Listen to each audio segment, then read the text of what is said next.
Good evening, happy Friday, and welcome to Last Call, where the liquor flows and hopefully the channel grows. Yeah, I haven't seen a lot of that since before the holidays, so help a Joe out, hit the like button, share out the stream, and make sure that you are subscribed. Thanks so much, it really means a lot. So last night I was hanging out with Aged Boomer, like he doesn't get enough of me on a weekly basis, over on Mr. Matchstick's channel, link in the description, and we talked about if we were in James Gunn's shoes right now, what would we do to reboot the DCU? I was surprised at how similar our ideas were, but I probably shouldn't have been. Well, that got me wanting to get back to my little Fixing the DCEU project, where I try to imagine an alternate history where DC didn't have all these false starts and got it right out of the gate. Joining us tonight to this end is regular contributor Sir Torrin Clegane. So top off your glasses, settle in, and feel free to contribute to the discussion in the chat. Here we go. Yep. Welcome, everyone. Good to see y'all. I'm going to do things a little bit differently tonight, change things up. I am working on a new intro, but that's going to take a while because I'm lazy and I procrastinate a lot. She doesn't know I'm going to do this, but I'm going to put her on the spot. I'm bringing in Netter of Netters Network to say hi. How you doing, sweetie, and what you sipping on? I'm doing great. It's a nice Friday night. The snow finally stopped falling. I don't have to shovel anymore. And I'm drinking, currently, water. Just water. Nothing, nothing to celebrate this week or anything like that? I don't have to shovel any more snow. Well, there's that. You could always have did you restock the Dr. Pepper? I was going to say you can have a Dr. Pepper later, but I've got one in the fridge, but yeah, I need to restock everything. There you go. Okay, you're gonna be bouncing for us tonight, right? Bouncy. You're awesome. See you in a bit. Take care. Well, I mean, I guess I'll be seeing you through the whole stream, but I'm 5 feet away from you. Yeah, I know. Let's bring in my regular cohort, Aged Boomer. How you doing, Aged Boomer? What you sipping on? I'm doing fine. I'm sipping on a Mott's 100% apple juice. Nice. Yeah, that's good stuff. That's good stuff. It says 100% juice, I believe the bottle. Yeah, and a little bit of moonshine in there tastes really good. Just saying. Just something to think about, What you sipping on? I am sipping. Oh, yeah, you know what I'm sipping on. Release the Kraken. Release the Kraken! The Kraken!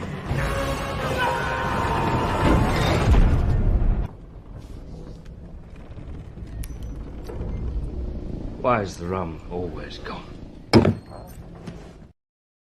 Well, it is about half gone. So, if you want to buy me a drink, the link's down in the description. But yeah, there you go. So long time no see, Aged Boomer. It's like we were just doing this last night. Yeah, I'm just thinking, how would Superman make out versus the Kraken? I'm sure there's actually been some Golden Age stories like that. But as I said in the intro, Aged Boomer and I were on Mr. Matchstick's channel where we were talking about some of the things. I'll give you a little bit of a synopsis, but it's definitely worth checking out. Check out the link in the description. I've also got Mr. Matchstick linked. Give him a sub because we'll be doing more with him going forward. And so as not to keep him waiting for too long, let's get our very special guest bartender in here. Sir Torrin Clegane, welcome back. This is 2 weeks in a row, isn't it? Yep. I appreciate you taking the time for me. What you sipping on? Well, tonight I'm actually in a room where I can drink something, and I'm having a nice Coca-Cola for finishing it off. There you go. Fair enough. Salud. Excellent. And let's say hi to the chat. Wow. There's a lot of comments here. Let me scroll on back. So we front-loaded with Netter of Netters Network saying hi to the panel. And she's beautiful. And I love you, sweetie. Hi there. Then Tim Hayes. He and I hung out together briefly over on Retro Blasting earlier today. Welcome to the chat, Tim Hayes. He said he got where was it? He said he skipped some earlier streams today so that he could get a nap in. I'm a little envious because I kind of needed a nap today, but I was behind on a bunch of things and I didn't get a chance to myself. So between fatigue and the Kraken, let's see if I can't get through this stream. I'll be fine. I'm just playing. Big Al of Big Al Presents. Have a great stream tonight. Thank you so much. We'll be hanging out with Big Al tomorrow night on his channel, where we will be watching They Live and chewing bubblegum, probably. I'm guessing. Matanui says hi. How you doing there, my friend? And Evelyn Hampton. Hopla. Good to see you, Admiral. Favorite blue. See, yeah, the Kraken's already getting to me. Favorite Blue Wrench, deleted scenes. Dude, you stretch yourself so thin. I super appreciate you. He's going to be joining us next week as the special guest bartender, where we will be talking next week. Just I'm front loading. I don't want to bury the lead. We'll be talking about this whole concept of reboots and remakes and so forth, and when they're done well and when they're usually not done well. And let's face it, deleted scenes is like the subject matter expert when it comes to movies, so definitely got to get him in there. Keely Chow, good to see you, my friend. Saw you on a couple streams earlier today. Good to see you again on my stream. Thank you so much for being here. Joshua V, good evening, fellas. Good to see you. Let's see. David Pensack. Thank God it's Friday. NLC. No longer Conscious? communist? I don't know. Explain. Commie. Yeah, I don't know. But yes, episode of absolutely. Seinfeld. Thank God it's Friday for sure. Usually I'm pretty good with those, but, after you've gotten a little cracking in, you just... yes, subscribe to our guest bartender, Sir Torrin Clegane, and then start, sending him messages telling him he should start putting out his own content, because he totally could. He is a subject matter in and of himself, and I think he would make a great channel. Thank God it's Friday night, last call. This is actually kind of... This is kind of... acronym. What is it? Thank God it's Friday night, last call. Friday night, last call. Friday night, last call. Oh, gosh. Yeah, okay. Yeah, that makes sense. Good on you. Thanks so much, buddy. Matanui says, I only have a vague idea of how Superman is a character. Oh, we'll help you out with that tonight, Matanui. Unfortunately, for the current generation that grew up with pretty much just the Snyderverse and the comics and the CW, Superman doesn't make a lot of sense, because the people that have been working on him for the past couple decades don't understand the character. So we'll talk a little bit more about that too. Let's see. Okay, I think we are caught up. So let me see. There was a couple of housekeeping bits that I wanted to do. I want to, and I'll probably mention this again in the stream if we get some guests, some. I'm starting to slur already. Guests in the chat. And that has nothing to do with the alcohol. It's just because I don't know how to talk. You're going to be like Superman in Superman 3 when he's at the bar and he's, what is he? He's flicking peanuts and breaking bottles with them, Remember that scene? Yeah, exactly. Let's see. So, I mentioned that I was, hanging out with Tim Hayes in Retro Blasting's chat earlier, and I just want to drop real quick. There was there was a stream going on today. I think a lot of you know that Michael over at Retro Blasting is a big World War II history buff. He really knows his stuff, and he's got a recurring stream where he has a couple of panelists that they talk about different war films.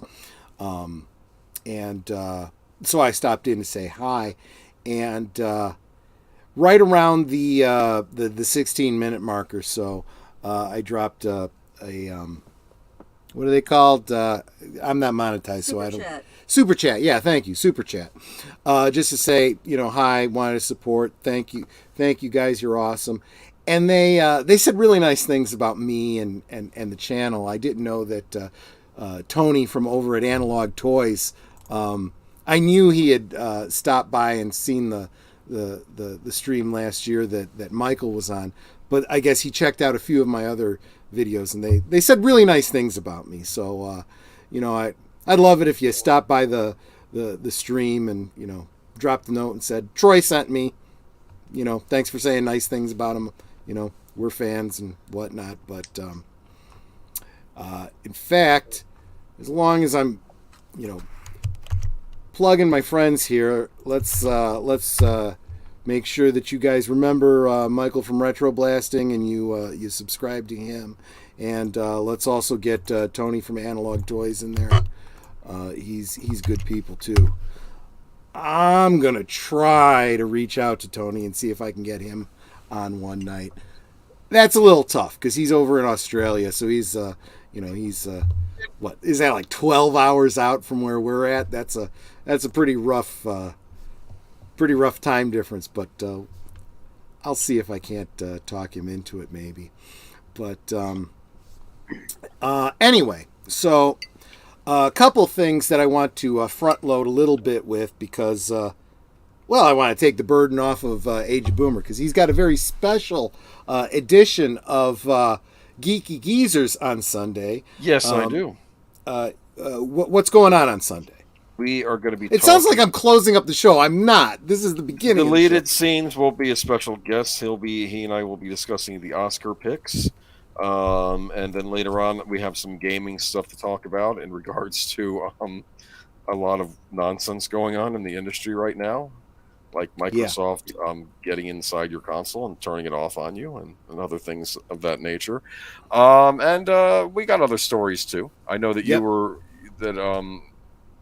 Yeah. Well, and that's what I was leading into because I did want to take some of the burden off of you since you will be focusing on the Oscars. Yes. And I figured there was a couple of news articles this week that tied directly into our topic for tonight. So I figured I'd go on and hit these. This one doesn't really tie in, but I feel it kind of overarches all of fandom in a way. I'll explain. So we mentioned on Geeky Geezers about 3-4 weeks ago. It must have been about 3 weeks ago.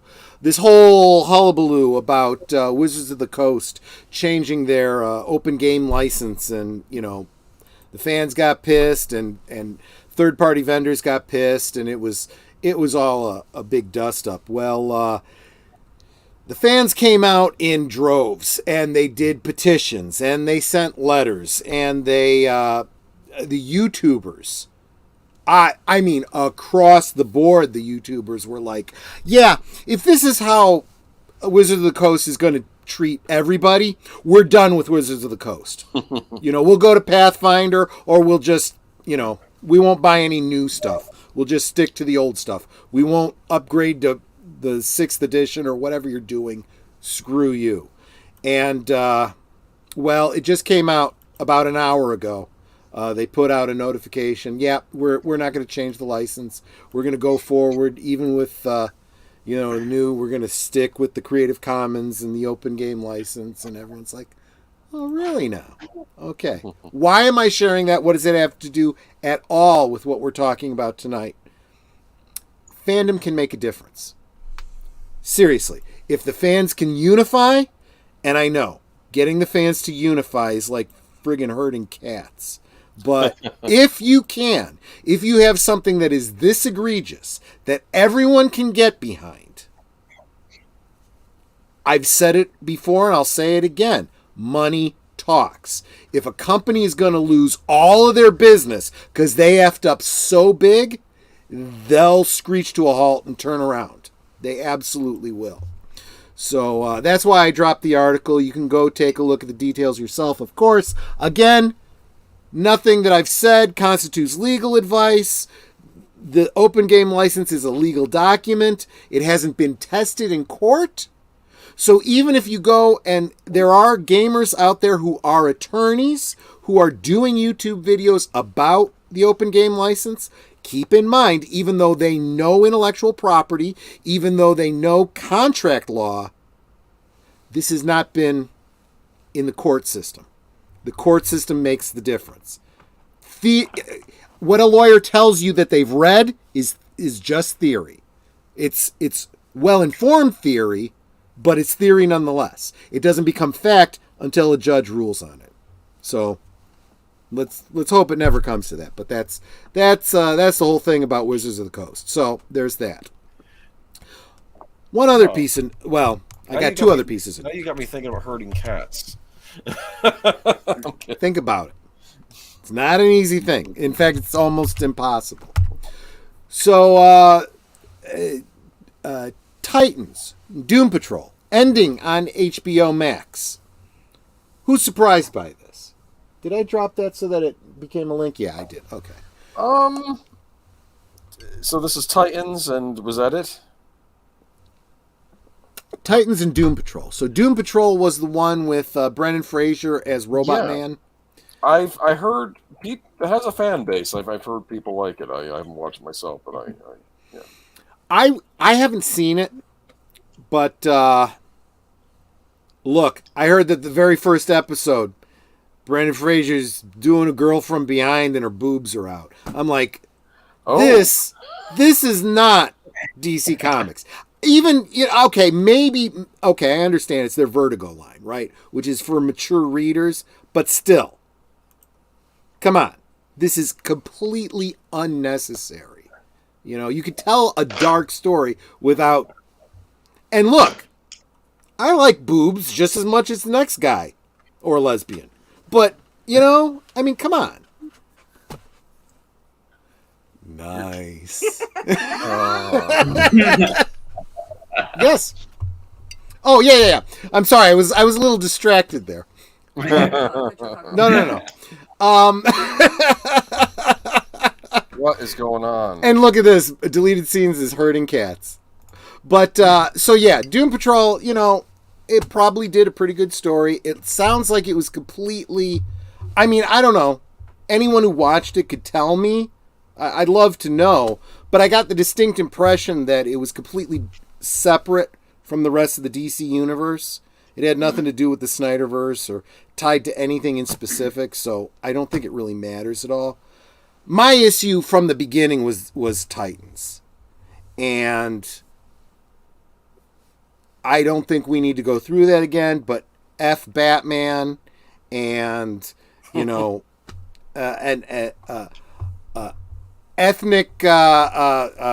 Starfire for the sake of it.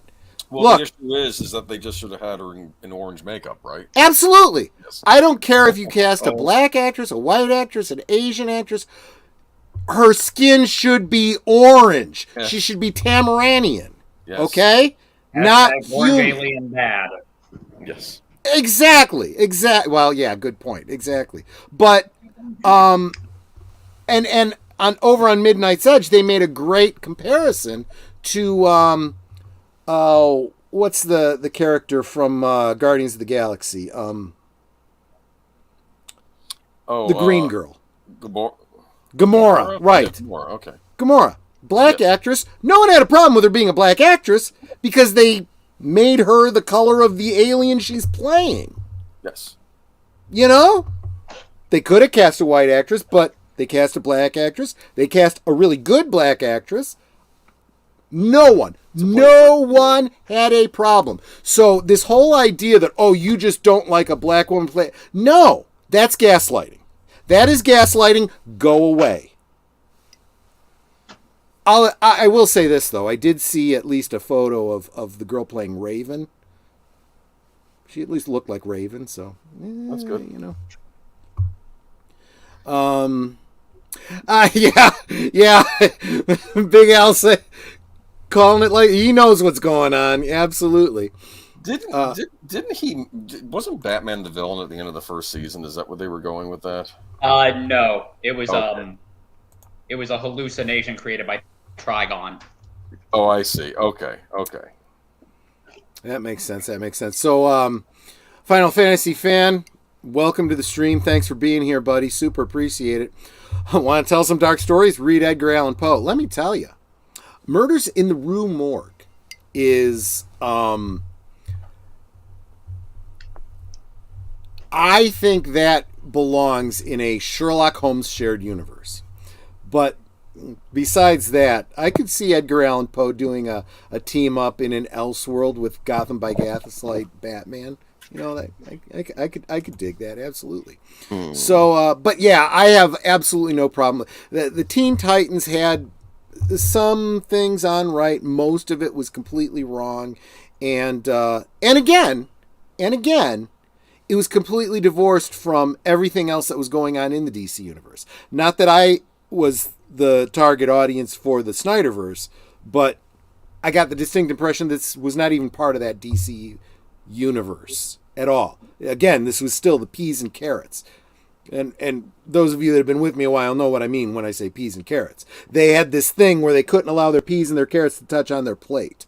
So if you had Smallville on TV, okay, that's one Superman. But then the Superman they had in the movies, that's a different Superman, right? And then they could have a cartoon Superman, that's a different Superman. It's all different and it's like, why don't you start integrating this stuff?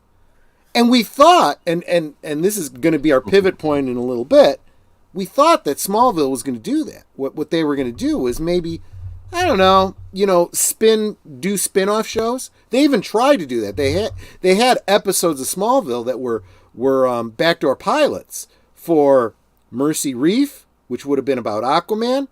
That would the Green Arrow, not the Arrow that we got from the CW. They were going to spin off Justin Hartley as Green Arrow. That didn't happen.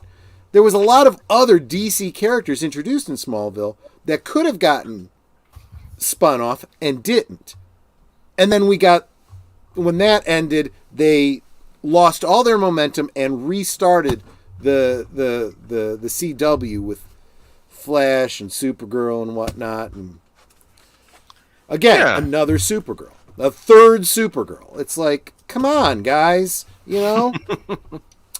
And Keely Chow points exactly to the problem. Bruce Wayne never showed up on Smallville. It's because they couldn't. Again, Warner Brothers, DC would not allow certain characters to be used. Chloe Sullivan mentioned him briefly in the finale. It's like, there's a like in the last season. There's a guy in Gotham who has a lot of toys or something. Like she mentioned him obliquely, but he was actually, the writers wanted to bring Bruce Wayne in. DC said, no, you can't do that because Christopher Nolan. Okay, fine. So they came up with, there was another character that they keep. What were you starting to say, Sir Torin? Oh no, I was chuckling, remembering that character too. Yeah, it was this like, I don't even remember, generic, made for Smallville Batman Light, and it was just a horrible story, and everyone's going, why didn't you just make it Bruce Wayne? I mean, it's like, come on. In fact, in a lot of ways, they used Justin Hartley's Green Arrow as an analog for Bruce Wayne too. It's like, we need to start separating those two characters. It shouldn't just be East Coast and West Coast Batman, and one dresses in green. It's there's got to be more to it than that. But yeah, the CW and UPN are rolling in their graves. WB and UPN are rolling in their graves because of CW. Yeah, there's no doubt about that. They did drop that, but it just wound up with 4 Batman. Yeah, that's the problem. That's again the whole peas and carrots concept. And I'm sorry, I happen to be one of those people that did like the Nolan Batman, but the fact that he refused to allow it to be part of the whole, greater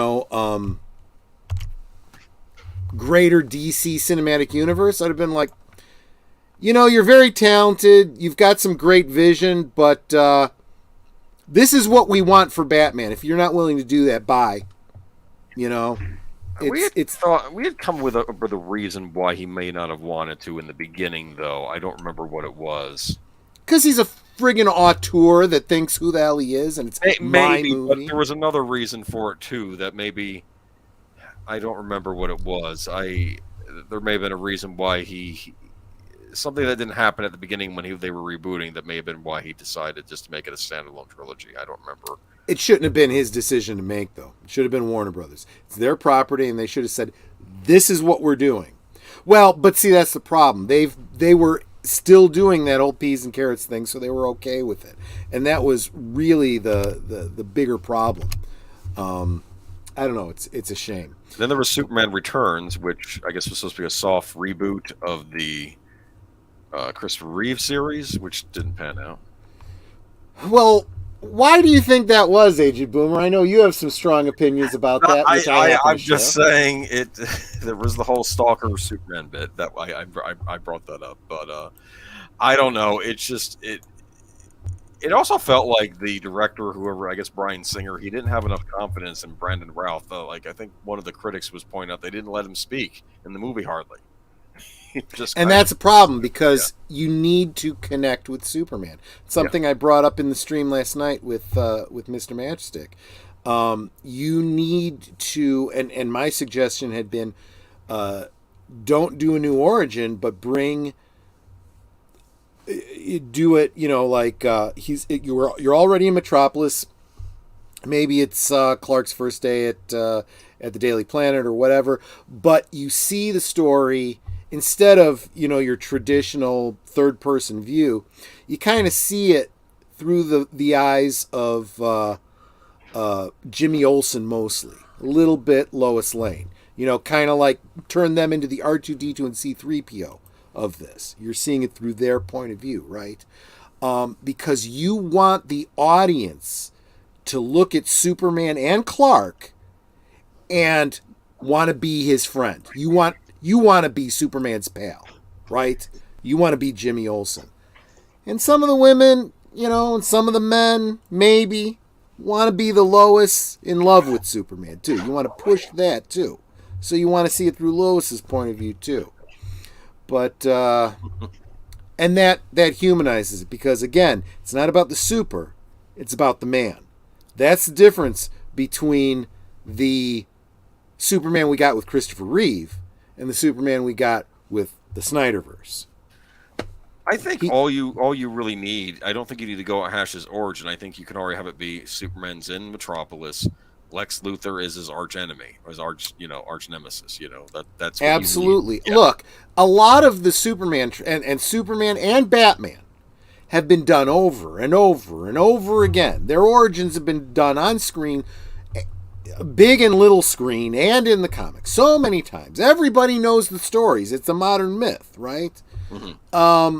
It's okay to start at en medias res, right? He's already starting to do his super thing, right? And the example I used last night was who's this new kid playing Spider-Man? Tom Holland. Yeah, Holland. Yeah. They didn't give him an origin story. They weren't going to, their third Spider-Man movie, they weren't going to do another origin story. They just you know what? You saw those other two guys? That's Uncle Ben and all that stuff, okay? Moving on. He's Spider-Man now. In the world of other superheroes, here we go. That's kind of what you need to do with some of these characters. Others, you need to introduce them. Something we'll get into more next week with deleted scenes. The idea of the reboot or the remake. If you're going to remake something, I feel there's two criteria. First, it shouldn't be something you're remaking that's so classic, so iconic, that it doesn't need to be remade. You should just go see the old thing. Okay? So I'm going to say Superman. Just go watch the Christopher Reeve Superman. Okay? You don't need to remake that again. I think that was a big problem that you had with the Snyderverse. Retelling the story of Superman 1 and 2 in one movie. And badly. You know? That's the first thing. Second, if you are going to remake something, you can elevate something. Like, maybe it's worthwhile to retell the origin of Green Lantern. I don't think it was done very well the first time. But you run into the second problem I have. You can't remake it too soon after the previous one, right? Look at how much time there was between each of the remakes of King Kong, right? It was 1930 something. Nope. You forget the King Kong remake, and I'm sorry, I interrupted you. I apologize. Yeah. The first one was 30 something. Yes. And then it was remade in 76. Sorry, I thought you were going to go right to the Peter Jackson. I'm sorry. No. Yeah, I know. I am not going to forget Jessica Lange. Oh, no. I thought Charles Grodin was the big draw to that movie. No, I guess it was just. I forgot he was in it. Yeah. Okay. So a little trivia about King Kong, because I have enough cracking in me to loosen my tongue and talk about this. Both the original Fay Wray King Kong and the 76 remake King Kong with Jessica Lange. Yes. You get to see the main actress's boobies in both of them. Yep. Absolutely. In the uncut versions. You know, a lot of them have cut versions of it, but yeah. That whole thing about, and the monkey's taking, or he's not a monkey, he's an ape, pushing down her top to see her boobs. And you're like, Kong, we're simpatico. I get you. I see what you. Yeah. But and then Peter Jackson was what, like 90 something, 2000 something. 2000 something. It was after Lord of the Rings. Yeah. So you had many decades between these remakes. To remake Green Lantern now, that's tough. It can be done, but you better make it just so friggin' phenomenal that anyone seeing it is like, look, yeah, I know Green Lantern, and that was a horrible movie, but go check this one out. Same basic story, but 1,000 times better. Worth the $25 or whatever it is you're spending to go see this thing these days. It's got to be that. You don't get that, it's not worth it. What if you're worried the person's going to say, I've already seen Green Lantern? Right. And, there is that possibility. You can say, well, the basic origin. It's Hal Jordan. He worked for Ferris Airlines. He's in love with, what's her name? Ferris. And, Abin Sur and the Green Lantern Corps. And, okay. We could go on from there. But it's hard to do that with Green Lantern because all we have is that one movie, and that's the only memory we have. That's kind of a hard thing to swallow. The problem I see with how today's writers write Batman is they write Batman as if he is in Marvel Comics. Let me expand on what you're saying there, Final Fantasy fan. There was, in the comics, anyone who grew up with these comics before we had these modern films knew that the difference between DC and Marvel was the gritty one. Marvel was the one with the morally ambiguous characters, where someone like Magneto, was he a villain? Was he a hero? It kind of depended on the comic, The X-Men weren't always heroic, right? What's his name? Wolverine. He was a killer. He really was. I mean, anti-hero kind of stuff, right? Yes, there were people like Peter Parker, great power, great responsibility, I'll never let you down again, Uncle Ben, all that kind of stuff, right? But by and large, the Punisher, right? There was a lot of really dark, heavy, morally ambiguous stories in Marvel. DC, you had your good, you had your bad. It was very clear, and the good was unattainable good, and the bad was just horrendous, like mustache twirling evil. You know, Right. There was no ambiguity. And the heroes did not kill. Batman did not kill. Superman did not kill. Yes, you can go back to the Golden Age before they started to establish the lore and find these stories.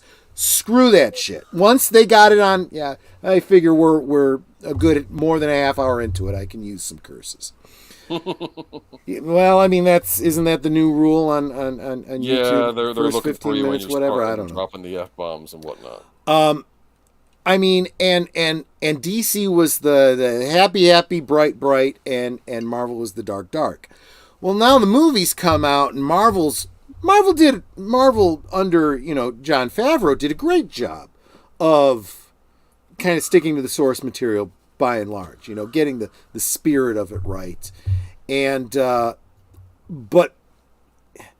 The morally ambiguous Tony Stark, who realizes he was selling arms that were being used by terrorists, and I have to take responsibility for this. I'm going to become Iron Man, and some of this kind of stuff. Look, Marvel did Captain America: First Avenger. Okay, need I say more? Okay, then you go over to the Snyderverse. And you got Superman snapping necks, and you got Batman coming in, shooting the place up with Tommy guns. It's like, for crying out loud, This is the farthest thing from following the source material. And then you got the Snyder bots coming in saying, well, there was this time back in 1938 when Batman used a gun. Screw you. If you have to go back that far, you don't understand comics. Okay? Because, like, from 1970 on, 1950 on, there was hardly any violence up to the 70s. And in the 70s, when they did start getting past the code and everything, Batman still had the, we don't kill. My parents were killed by a gun. I don't use a gun. That's not what we do. That causes some conflict with some of his Robins later on. But that's good storytelling, right? Yeah. And man, he really had to have been a pretty powerful hero to come to do something in 38, the year before he was created. Yep. No, this is a good point. Final Fantasy, they write Batman as Punisher, Daredevil, Iron Man, or Moon Knight. Yeah, they don't know the difference. These are different characters. Moon Knight I kind of understand because Moon Knight was meant to be, a parody, homage-ish pastiche of Batman, but still a very, very different character. They are not the same. Absolutely not. I think they can remake Green Lantern, especially if Chris Pratt is cast as Hal Jordan. See, if they had made Green Lantern back in the late 80s, early 90s, you know who I'd have wanted? Tom Cruise. He just basically has to play the Maverick character again. Basically. Which is why I think I like Glenn Powell, who is, he was in Top Gun Maverick as one of the other pilots. So maybe if you can't get Tom Cruise, because maybe get one of the other pilots from Top Gun Maverick. Sure, absolutely. And he kind of looks like a Hal Jordan, so I think he could work. He was kind of the cocky pilot of the group. Absolutely. He was almost like it's weird. He was almost like the spiritual spitting image of like a young Maverick, because he was actually thinking his rule breaking was cool. Like he was looking up to Maverick, unlike the other. There is really no excuse. I saw that Green Lantern movie, and I was like, I didn't feel any of the Top Gun feels, right? There should have been some impressions of that character, and there weren't. It was like proto Deadpool, to be honest with you, and that's great for Deadpool. That is not Hal Jordan, and I'm not even blaming what's the actor's name? Ryan Reynolds? Yeah. Well, he's a good actor. It's the director. It's the director's fault, But Our radio station currently airs the old-time Adventures of Superman radio series with Bud Collyer. Yep, as Superman.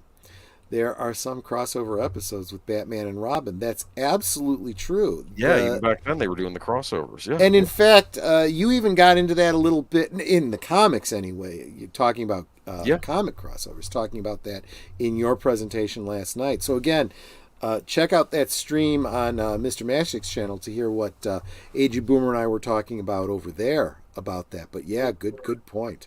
My idea. This is Geek Plaza. Actually, Tom Cruise could play Green Lantern now. Could, but probably shouldn't. He could probably get away with it, but if we're really honest, probably a little too old for the role. Which is honestly, and I'm sorry to all the Henry Cavill fans out there, it's why they're not doing Henry Cavill again. He was a good casting, but he's too old. Just is. They need to tell younger stories so that the character, as the character matures, so does the actor and so forth. If they're planning it out, and they should be planning it out. I'm hoping that, someone like James Gunn will actually do that. There was never a plan that I could see. Who's in charge of the we call it the Snyderverse, but I don't feel like he was ever really in charge of it. I was watching a Critical Drinker. He did a retrospective the other day on the whole Snyderverse. Cheers to Critical Drinker.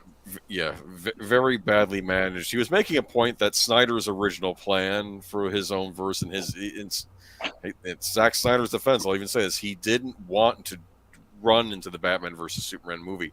They said the studio was rushing him toward Justice League. He said, you got to do Justice League. He was actually he wanted to do another Superman sequel before he even got to that Batman versus Superman movie. He wanted to introduce Batman, the one for the Dark Knight version. I'm not saying his plans were better, but we were saying a plan that would have taken longer than what we got. No, you're right. And see, we were all saying this back then too, that the difference was that Jon Favreau came in and he had a plan.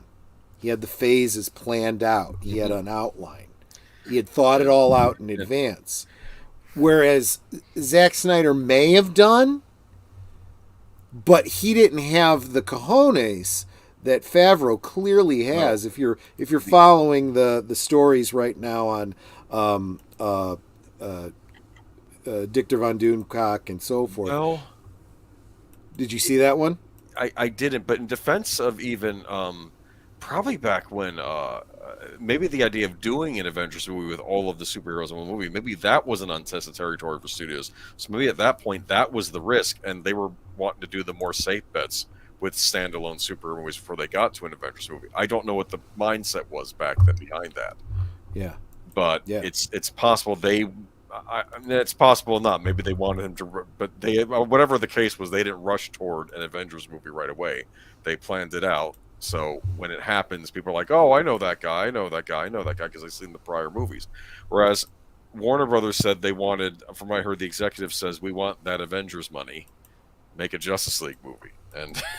And it's very clear, right? Because the whole history of the Snyderverse is putting the cart in front of the horse, right? There's stories that you build up to. You've got to lay it.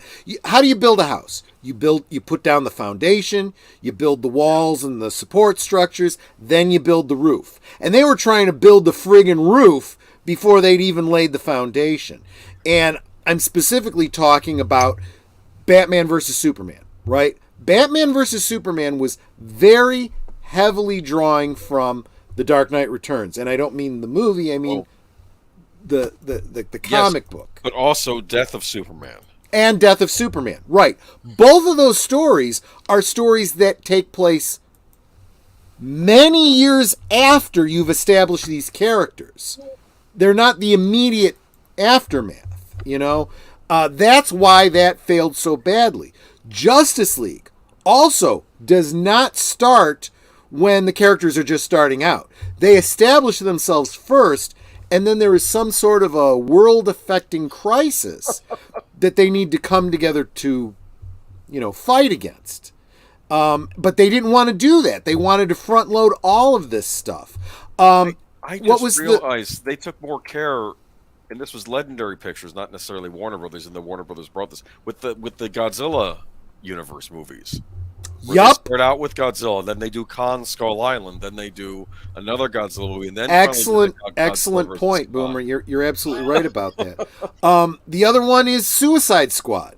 Suicide Squad is a story that you tell after all of these characters are already established as villains in the stories of the superheroes, right? You have Captain Boomerang as a villain character that gets put away by the Flash, right?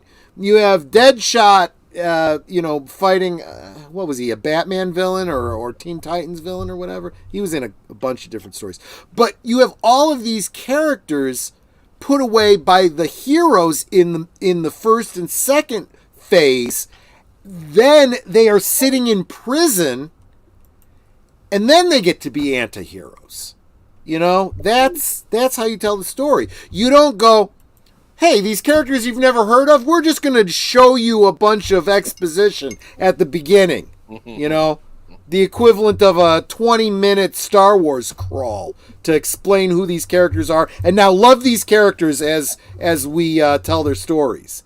That's why these movies fail. That happened in Black Adam. You get the Justice Society, and I'm like, you haven't done anything with these characters prior to now. Yep. You just suddenly have Dr. Fate and Hawkman show up like they're old friends, and I'm like, we have not seen them in a single movie so far, and it's and they're not even. It's not even a fair movie.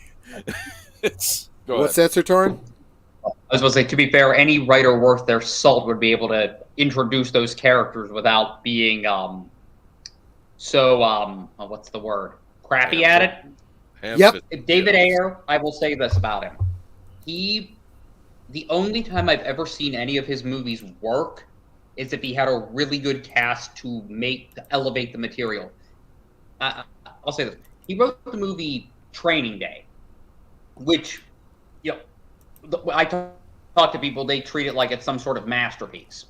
And I'm sitting there going, no, it isn't. It's a cliche corrupt cop film that's elevated because Denzel Washington and Ethan Hawke are just so damn good in it. Yeah, that's a good point. Yeah.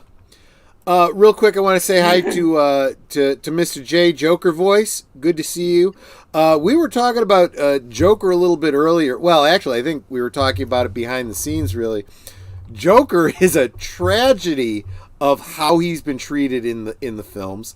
Because in '89 we got Jack Nicholson as the Joker, and they killed him off.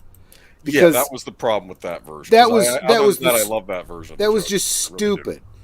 So what do they do with Heath Ledger?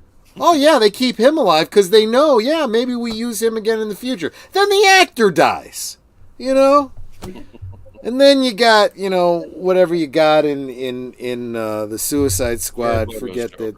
Joker, yeah. I still have not watched Suicide Squad. Did you know that? I've even seen the Suicide Squad. It's strongly implied that Joker is the Jason Todd. Jason Todd Joker. We get that from the Batman vs Superman when you see in the display case Robin's uniform, and it has spray painted on it. This time, Batman, the joke's on you, which. Yeah. Why would Batman hold on to that uniform? But then now we've also got this Joaquin Phoenix Joker, and the Joker's a mess. And the comics tried to tongue in cheek. Oh, there's 3 Jokers. Yeah. Screw you. There's 3 Jokers. DC didn't want to do Justice League, shared universe. 2012's Avengers forced their hand. Well, that's fine. The reason isn't important. If you commit to it, then do it right. Like David is saying here, to build a house, you need blueprints first. They didn't have any friggin' blueprints. They're like, I want the roof on first. I want it. Yeah, no, it doesn't work that way. Entertaining movie, but also a crappy movie. Yeah, that's pretty much the story of the whole Snyderverse. And for anyone that, isn't here in the chat, that's seeing this in the future, if you're a Snyder bro, sorry if you like the Snyderverse. There aren't enough of you. There just weren't. That's why this happened. You can bitch all you want about James Gunn. Not enough of you went to see it, and you didn't go see it enough times to make it profitable. That's why this has happened. Your fault and Warner Brothers. Okay? I'm just saying it. Has anyone seen the Snyder cut of Justice League? No. Okay. I didn't see either of the movies. I saw the original one in the theater, the Whedon cut. Mm-hmm. It's a bit of a mess. Zack Snyder said he wanted to make a Man of Steel 2 leading up to the death of Superman. That makes sense. Making it a trilogy, that actually makes sense. Studios wanted to jump straight. Yeah. And I get that. I get that. But the people in charge of the story need to have the conviction to stand up to the studio and say, that's not how this story works. You want to get there, you have to lay the groundwork. And you need to, look, if you're a director, if you're a writer, you know how to craft a narrative. So you should know how to go to the studio and craft that narrative and lay out your argument for why you have to do this first, and then this first, and then this first. It takes 3 movies to get there. If I jump to that, nobody's going to give a shit about this character, and it's going to fail. Mm-hmm. And you don't like it? Fine. Let me out of my contract, give it to someone else, and it will fail with them too. You know, that's the kind of thing Favreau does. And this is what I was talking about when I was talking about, if you guys follow Doomcock. You know, Doomcock just had a video today. I think it was today. Maybe it was yesterday. About Favreau. Apparently, some time ago, I think it was after the Gina thing, he went to Chapek and said, look, I'm out. I don't want to have anything to do with this anymore. You know, if I can't run this thing, if I can't do, Star Wars my own way, screw it. Let Kathleen Kennedy do whatever the fuck she wants with it, and it will fail. I want out. And Chapek's like, no, we'll work it out. Well, we've seen how that's gone. Where's Chapek today? Right? But Favreau had the right idea. He's like, I know what needs to be done. Let me do it or let me go. And that's what all of these good writers need to do. You know, those of you that follow Midnight's Edge, I don't know who Script Doctor really is, but chances are I love his movies because he is a good writer. He knows his shit. And I wish they'd let him run the DC universe, if I'm honest. Even when you look at Batman's soup in Batman vs. Superman, it looks like Dark Knight Returns. Absolutely, that big, oversized, large, super muscular, very tattered. Yeah. Dark Knight Returns is a story for the future. That is your phase 7 or 8 after you've had decades of Batman stories. That's not your first friggin' Batman movie. You know? Well, I almost had the impression when I was watching that this might have been the Michael Keaton version of Batman, because they even played the Danny Elfman theme, I think, in parts of the scenes, and he mentioned something about the Penguin doing something in the past and so. But then no, it doesn't make sense though, because the Jared Leto Joker. Never mind. Okay. Help me out, guys. Joker Voice says having Batman as a founding member of Justice League is completely wrong. That was Superman and Wonder Woman. Is that true? That doesn't sound right. What? No, it sounds inaccurate. But then again, I do know that Batman did duck out of the first Justice League mission, so... It depends on which version. Like, I know in the cartoons, Superman is the one who started the Justice League. It is true that Batman was not always the best team player, but if I remember correctly, it was Batman, Superman, Wonder Woman, Green Lantern, Hawkman,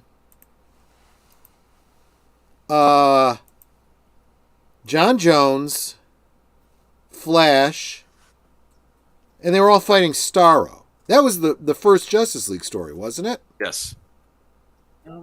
Yes. Sorrow. Double check me on that, and Joker voice. Double check me on that. I'm pretty sure that all of those characters were in Justice League 1. Pretty sure. But again, for a great treatment of how to start the Justice League, again, Mr. Matchstick's stream from last night, linked below. Age of Boomer has some great ideas about that you should really check out. Yes, I do. I mean, oh, I'm sorry. I guess we're all sold on our own ideas, right? About how we would carry the universe forward. You didn't like my whole idea of doing another period Wonder Woman movie, though. I noticed that. You think that the audience is not going to accept it because they already just did one? Yeah. I don't know about not accept it, but it's a hard sell. Deadshot is bargain Deathstroke. I gotta be honest with you. I thought that when I read the comics. You're absolutely right on that. I can't argue that. Yeah, it was ridiculous for the audience first look as Harley Quinn and Suicide Squad, not a Joker right-hand henchwoman. Yeah, look, again, this is cart in front of the horse, right? We needed to see her origin. We did not see her origin. And she should have had her own... And I guess this is the problem that the DC cinematic world has had, is they expect the audience showing up to just know a priori that they've watched the animated series and read the comics, and that is not how you bring in a new audience. No. You tell a good story that the fans are going to like, but you tell a story to, excuse the phrase, spoon feed the normies, the new guys, everyone that's jumping on, right? You got to tell those stories. How did you feel? You said you had recently watched Shazam, correct? Do you think Shazam kind of followed that playbook a little bit? Like, if you knew nothing about... I'm glad you asked me that, Boomer, but hold on to that, because right. I'm behind on the chat. I want to get through the chat, but I do want to comment on that. Yes. Speaking of Godzilla, my Mechagodzilla arrives in a few weeks. That's awesome. Matanui, I'd love it if you started a channel so we could see it and you could talk about it. And I would promote the hell out of it. Just saying. But another problem with modern DC Comics, the Suicide Squad is composed of nothing but Batman villains. True. I can't help but facepalm every time I see Harley Quinn in the team. Final Fantasy fans, let me. There's a earlier problem. All DC knows is Batman. Everything is Batman to the modern Warner Brothers. We have 1, 2, 3, 4, 5, 6, 7 Batmans in live action, and they just keep retelling Batman over and over and over again. And then when they do Superman in the Snyderverse, it's Super Batman. And then, Aquaman is Water Batman. And then Flash is Batman runs really fast. I mean, that's all they know. These are different characters, but they keep going back to the same formula over and over and over again. And I'm hoping that James Gunn is like, no, these are different characters. You want Batman? We do Batman stories. I'm working on this character right now.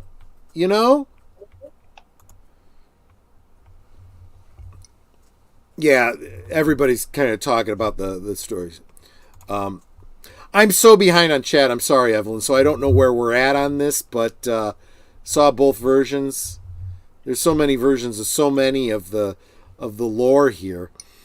I do have the ultimate cut sitting on my shelf. Well, good. Yeah, fair enough. Let me just say, Kilted Geek, love your icon.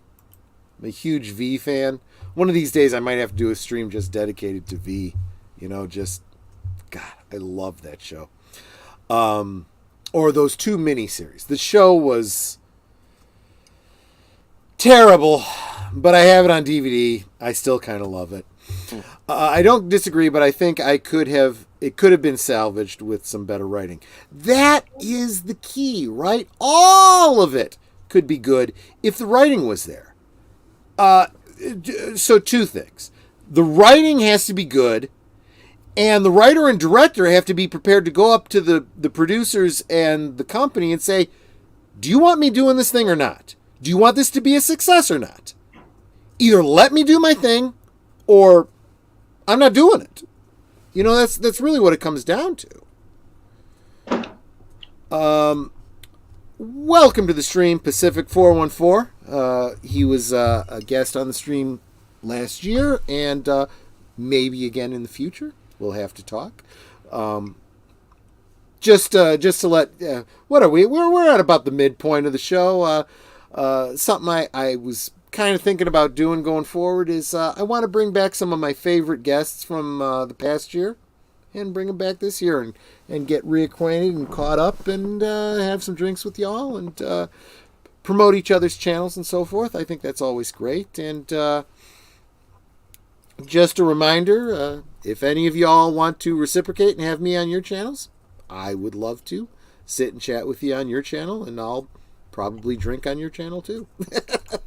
And Dago Outlaw, great author, great material out there. Good evening. By all means, please subscribe to him as well. He is awesome people. Let's see. This one's for you, Sir Torin. The only thing that I wish was Cahill got one more good Superman movie tongue out of it.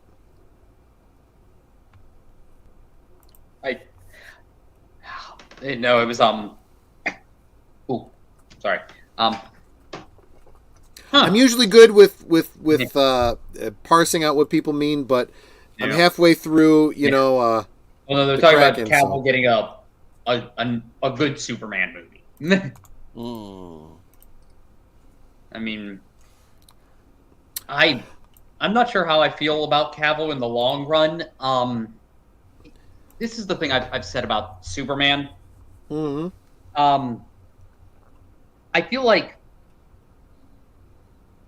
the character's kind of like James Bond. If you stray too far from it, some of it's on the actor and some of it's on the director. True. Because if you look at all of the different Supermen, they've all brought something different to the part while still staying true to the character. With Cavill, I think he could have done it, but he was so... When he first got the part, I don't think he had any ability to change it. Yep. And then after, he really didn't do much to change it. And that's my feelings. Can I say something about Henry Cavill? And this may send some ripples through the chat and the panel maybe. I actually like Henry Cavill as Superman. I do. He said one thing that was a little eyebrow raising. But other than that, in every other way, he has made it very clear that he understands the character, that he loves the character, and he has never said anything to deride the fans in any way. In fact, he's always been a class act and always been good to the fans. Now, I realize that's a bare minimum for an actor in a role. But these days, that's a pretty big deal. And let's face it, he looks the part. He's in shape. He's got the blue eyes, the dark hair. He's got it, right? It's very clear that the biggest problems were not the actor. It was the story and the directing. And it's sad. It's really, really sad. And why can't they keep him going forward? Well, one theory that Tom Connors over at Midnight's Edge put forth is it's entirely possible that they were planning to go forward with a lot of the main cast and just do a soft reboot. But it looks like when they decided they weren't going to work with Ezra Miller again, and Ben Affleck said, I'm out. I don't want anything to do with this going forward. They're like, well, if we don't have Ben Affleck as Batman, we're not going to do the others either. We're going to just start fresh. So everybody's piling on James Gunn. I don't have a dog in the hunt when it comes to James Gunn. I have no frame of reference for whether I'm going to like him or not, leading this new phase of DC, but I think he's getting a lot of very unfair treatment. But as a Joker voice says, don't be surprised if James Gunn brings talent from when Marvel Phase 1 through 3, Russo's, Peyton Reed, and maybe Favreau.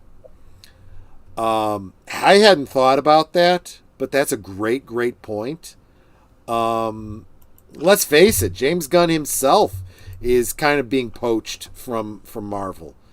So I wouldn't be surprised if there's more people that are just sick and tired of the mouse bullshit. And actually, for more on these kinds of ideas, make sure you're subscribed to Joker Voice. He's got some great insight on what's going on over there. I absolutely agree. Ben Affleck Batman asked to be my favorite looking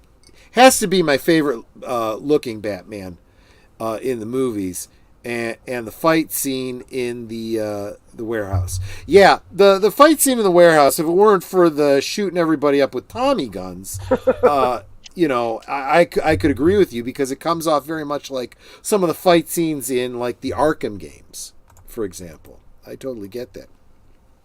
Script Dr. PhD is a Canadian scriptwriter guru. Not sure if he's written anything that was used for mainstream Hollywood movies, though. See, that's the thing. Tim's absolutely right. Script Doctor because of the channels that he frequents and the commentary that he gives, he needs to keep his secret identity, so to speak. Just like these guys on the panel. You'll never hear me use their real names because they have, they're trying to protect themselves from the cancel culture, right? You can destroy their YouTube channel and, they'll just start it under another name. But and same thing with Script Doctor. Script Doctor is a professional writer in the entertainment industry. I don't know what he's done, so I don't know. I've probably seen movies and shows he's worked on and don't even know it. But you listen to him on Midnight's Edge giving commentary about writing and what's wrong in Hollywood and what would be better. He clearly knows what he's talking about. So chances are, if he's done anything I've ever seen, I probably liked it. No doubt about it. But Batman did not go recruiting Justice League members. No, you're absolutely right about that. He had to be pulled in almost kicking and screaming. And I'd like to think getting Superman killed in that movie. Right. And I would like to think that with enough, if you're planning out your movie verse, let's face it, comics are a hodgepodge of canon and continuity. But if you're planning out a film verse, Justice League's the lone guy. He's the lone crusader, right? But then Robin comes along. Then the Justice League comes along. And he starts to realize, at the risk of Fast and the Furious cringe, family, teamwork, right? Right? There's value in that. This whole idea. In fact, this was something that Mr. Matchstick brings up. This concept that the heroes work together. And the villains just can't manage to work together because they're too selfish. They're always working against each other. Yeah. I don't really have issue with that change. I don't know which change we're talking about. You could still make a decent movie out of that if you try. Again, not knowing for sure what you're talking about because I am behind on the chat. Yeah, you just need writers that have talent, Cartoon Network Justice League cartoon had Hawkgirl minus Hawkman and a Black Green Lantern, but I think there was no Robin, just Batman. Yeah, there is importance to the partners and the sidekicks. There is a reason that they exist, and they need to be there. And you can't have the sidekicks without the hero that went before them. Black Green Lantern, nothing wrong with Jon Stewart. Yeah. But he is a very, very different character from Hal Jordan. Can very, very different character from Kyle Rayner. They all have their place, and especially with something like the Green Lanterns, where you have a whole core of Green Lanterns.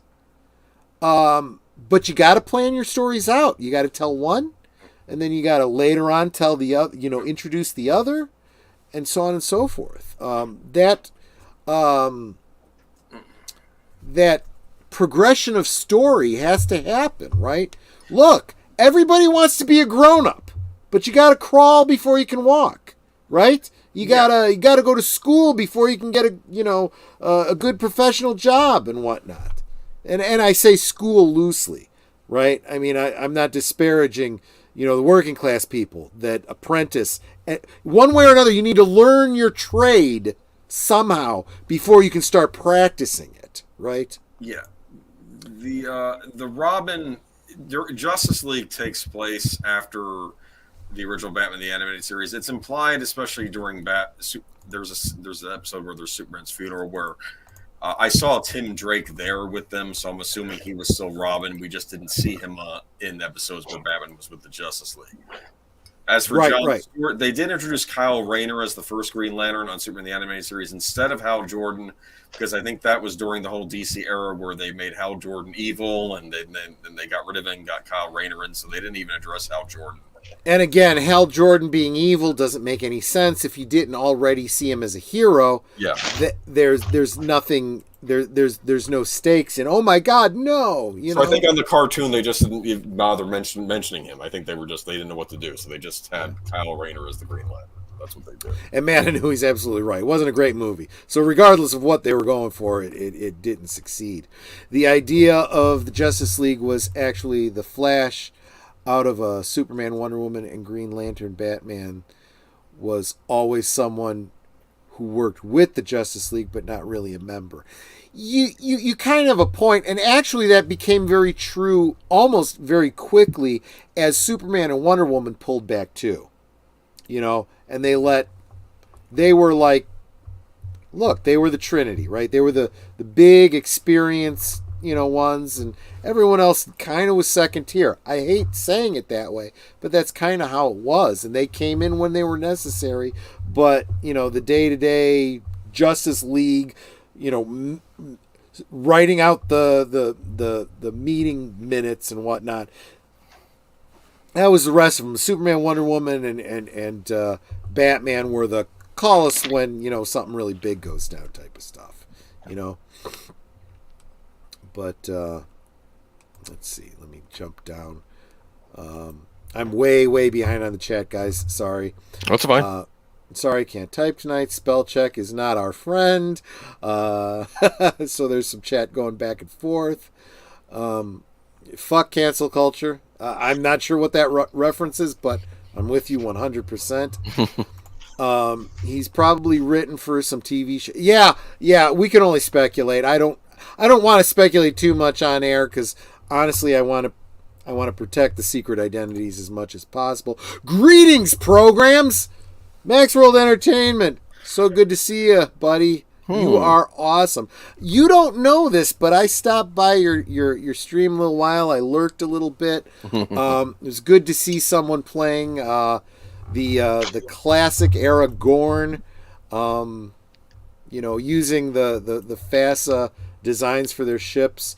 Good stuff. If you're interested in good fan films, you're sick of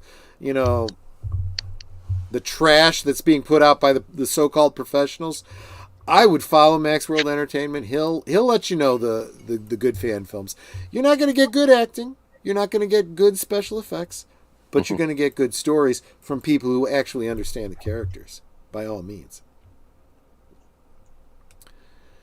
Let's see. Oh, and deleted scenes is already dropping the links. He is awesome. He is way, way, way, way, way ahead of me. And I think that gets us caught up. Thank you, brother Troy Pacelli.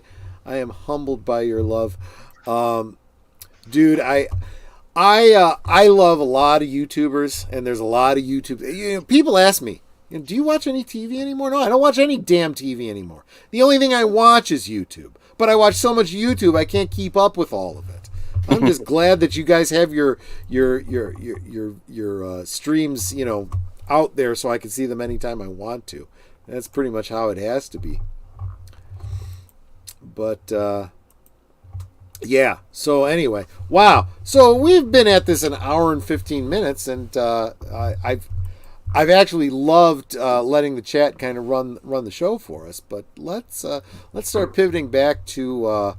So again, I do want to say if Boomer and I, Mr. Matchstick, not the one, were the ones that were taking over instead of James Gunn. We kind of outlined some of what we were thinking, but all of us had these plans for multiple phases. We've thought through, like you said, the blueprints of what these films would be. Right, that has got to happen in some way, shape, or form. I was just surprised that all of us had very, very similar ideas, but I shouldn't have been, because we're all thinking along the same lines as fans, right? But pivoting back to this project, and there is a link down below to my MeWe group. I've told the chat about this before. I have a MeWe group where the panel here and all of you are certainly welcome, where we're working on a project where we're just kind of imagining, kind of like a fantasy football, but instead of football, it's, a DC cinematic universe. In an alternate world, okay, where Warner Brothers had some understanding of what this franchise was and shepherded it correctly and created a shared, blended cinematic universe back starting with Smallville. At the time of Smallville, Tom Welling was their Superman, okay? And we got 4 seasons of Smallville. And then we got maybe a season or 2 more of the in-between years, right? And as that show is going on, it spins off other TV shows, other characters, right? And instead of getting the CW characters we got already established characters from Smallville. And as those shows start to take over, Tom Welling becomes Superman on the big screen. Erica Durance is our Lois Lane, right, on the big screen. And it goes from Smallville on the small screen to Metropolis is the first Superman movie, right? Yeah. That is the cinematic universe I imagine in an alternate universe. Now again, we're backing up the timeline, and these film ideas are happening pretty much long before we get to the Marvel Universe, before there's any unification. Why? Because DC has never split their rights. Warner Brothers has owned DC for many, many, many years. DC never farmed out their characters to other companies to make separate movies, like Marvel did. So that when Disney bought them, they had to be reacquired from Universal and from Sony and from whoever the hell, I don't know. But 20th Century Fox, they had to buy 20th Century Fox just to get the X-Men, for frick's sake. Warner Brothers always had it. We could have had a shared universe of Superman, Batman, and Wonder Woman in the friggin' 70s. Yes, we could have. It could have been Christopher Reeve. It could have been Michael Carter. Keaton. It could have been Linda Carter. John Wesley Shipp as Flash. Just saying, we could have. Well, instead we Heck, we could have had Brian Bosworth as Captain Marvel too. There's a deep cut. Think about that for a second, guys. So Shazam, though, you said you saw the Okay, Shazam yeah. movie, So right? that's really the point we should pivot on, right? So, so again, there was a thought that, and actually, Gunn has said this, that not everything was going to change, that he was going to keep some things. We don't know what. Maybe it's just the Peacemaker show or whatever, which I never saw and I have no interest in. Because, I don't give a crap about an actor that, prostrates himself for China, Right. But anyway, sorry, let me fix my camera. There we go. But one thing that absolutely could stand is the Shazam movie, which I did see. The Zachary Levi. Oh, real quick, let me say hi because I just saw a name pop in that hasn't been here tonight. The Bosco Scenario at Troy Pacelli. Hello, and I hope you are doing well, and I hope you are doing well too, Bosco. I hope you're having a great Friday. I hope you're sipping on something great. Oh, I did not ask the chat at the top of the show, and I wish I had. What y'all sipping on?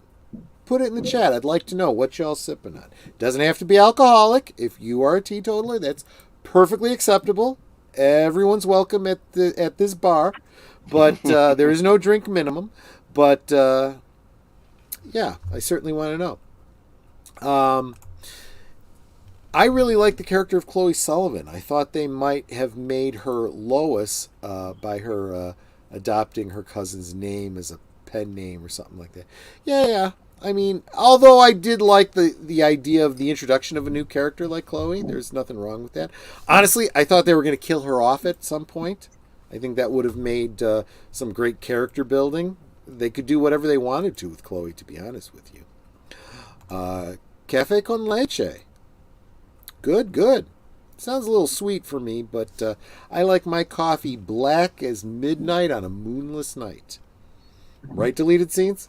Right? You know that reference. But yeah. So anyway, Netter and I saw Captain... I almost said Captain Marvel. Shazam. Exactly. So it wasn't a perfect movie, but it is one of the very, very few Snyderverse DC films that I have seen, and we really did like it. So not everybody realizes this, but or knows this, but I still get the DVDs by mail from Netflix. That's my Netflix subscription. They send me the DVDs. I watch them. I may or may not, duplicate them. I'm not, not outing myself. I'm just saying that is theoretically a possible thing one might do in order to hold on to physical media. But so the disc came from Netflix. We watched halfway through Shazam and couldn't watch anymore. The disc was messed up. So we had to send it back. But we had enjoyed the first half so much that we just went to Amazon and ordered the DVD. Because own physical media, right? Right. Sipping 100% pomegranate juice and strawberry sparkling water. That sounds good. Wow. Add a little vodka to that? No, I have never seen Evelyn drink, although she's told me she has from time to time. So maybe one day I'll get some blood wine in her and see if she's a party animal. But yeah, so we we thoroughly enjoyed it. We laughed. We loved. We fell in love with all of these characters. And let me tell you something. Those Wokosos in Hollywood that bitch and moan about you can't stand a female or a superhero and you can't stand a minority or whatever, this or that. Let me tell you something. I was really, really good with their casting for both the child and adult versions of the entire Marvel family. Really was. I loved it. I loved it. Yeah. It was perfect, spot on. Although, somebody, whether it's on the panel or in the chat, let me know. The girl that played Mary Marvel, was it 2 different actresses? It was. Why? That is the one that they could have gotten away with. This is why in the sequel they're not using 2 different actresses. Right. Now she's like in their early 20s now. It's like, what are you doing? She's an adult. Okay. Yeah. You know? Okay. To be fair, it was the actress from Once Upon a Time. Remember? I through the whole movie, I'm like, is that the same actress? I thought it was. She looks exactly the same. She looks similar. So yeah. Because all brunette white women look alike, right? I'm making an off-color joke just to be funny. Don't anybody get bent out of shape about it, okay? Just, man. But here's my problems. I did have some problems with it. And I said this before, back when they first announced it and I saw the trailers, I had a problem with this. He has the endurance of Atlas, the strength of Hercules, the power of Zeus, the speed of Hermes or something like that. He has the wisdom of Solomon. This should not be superhero big. Okay? Where they make the adult version of the child character more childlike than the kid. The kid actually acted more mature than Zachary Levi did. I have a theory on that. Go for it. My theory is because of Billy's situation. As a kid, he has to be contained because, his life could upend at any given moment. True. When he's Captain Marvel, he can let loose. He can be the kid he always wants to be, but he never got a chance to be. Because that's a child's perception of what adulthood is like. Yep. Real quick, I want to say hi to Connie Cleary, who joined the chat. Welcome. So glad to see you here. Evelyn says, I drink rum sometimes. And ginger liquor for medicinal purposes. Ginger liquor. Ginger liquor. I've got to look into that. Let me tell you something. You've probably heard me say this on the chat.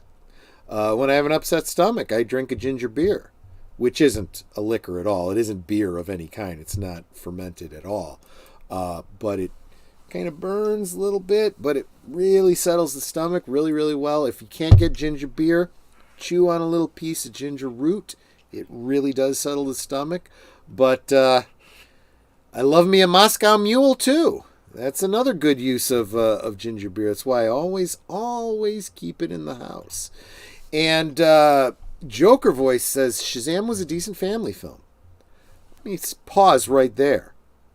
Every DC superhero story, unless they're going for like the Vertigo adult, maybe make it R-rated, should be family friendly. Just saying.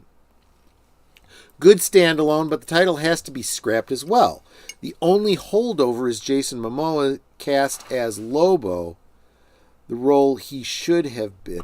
Well, see, here's Nanette and I talked about this after we got finished with when we finally a couple days later got to see the end of the film.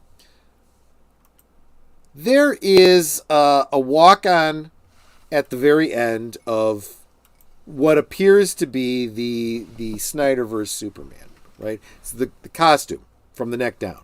You don't see they obviously didn't get Henry Cavill back to play the role. It was just the same costume. Right. You know what? They could totally get around that. Easy retcon. Easy retcon. You never saw his face. You know, it was just a costume he was trying out that day. But this is Superman now, and this is the Superman that was in Shazam.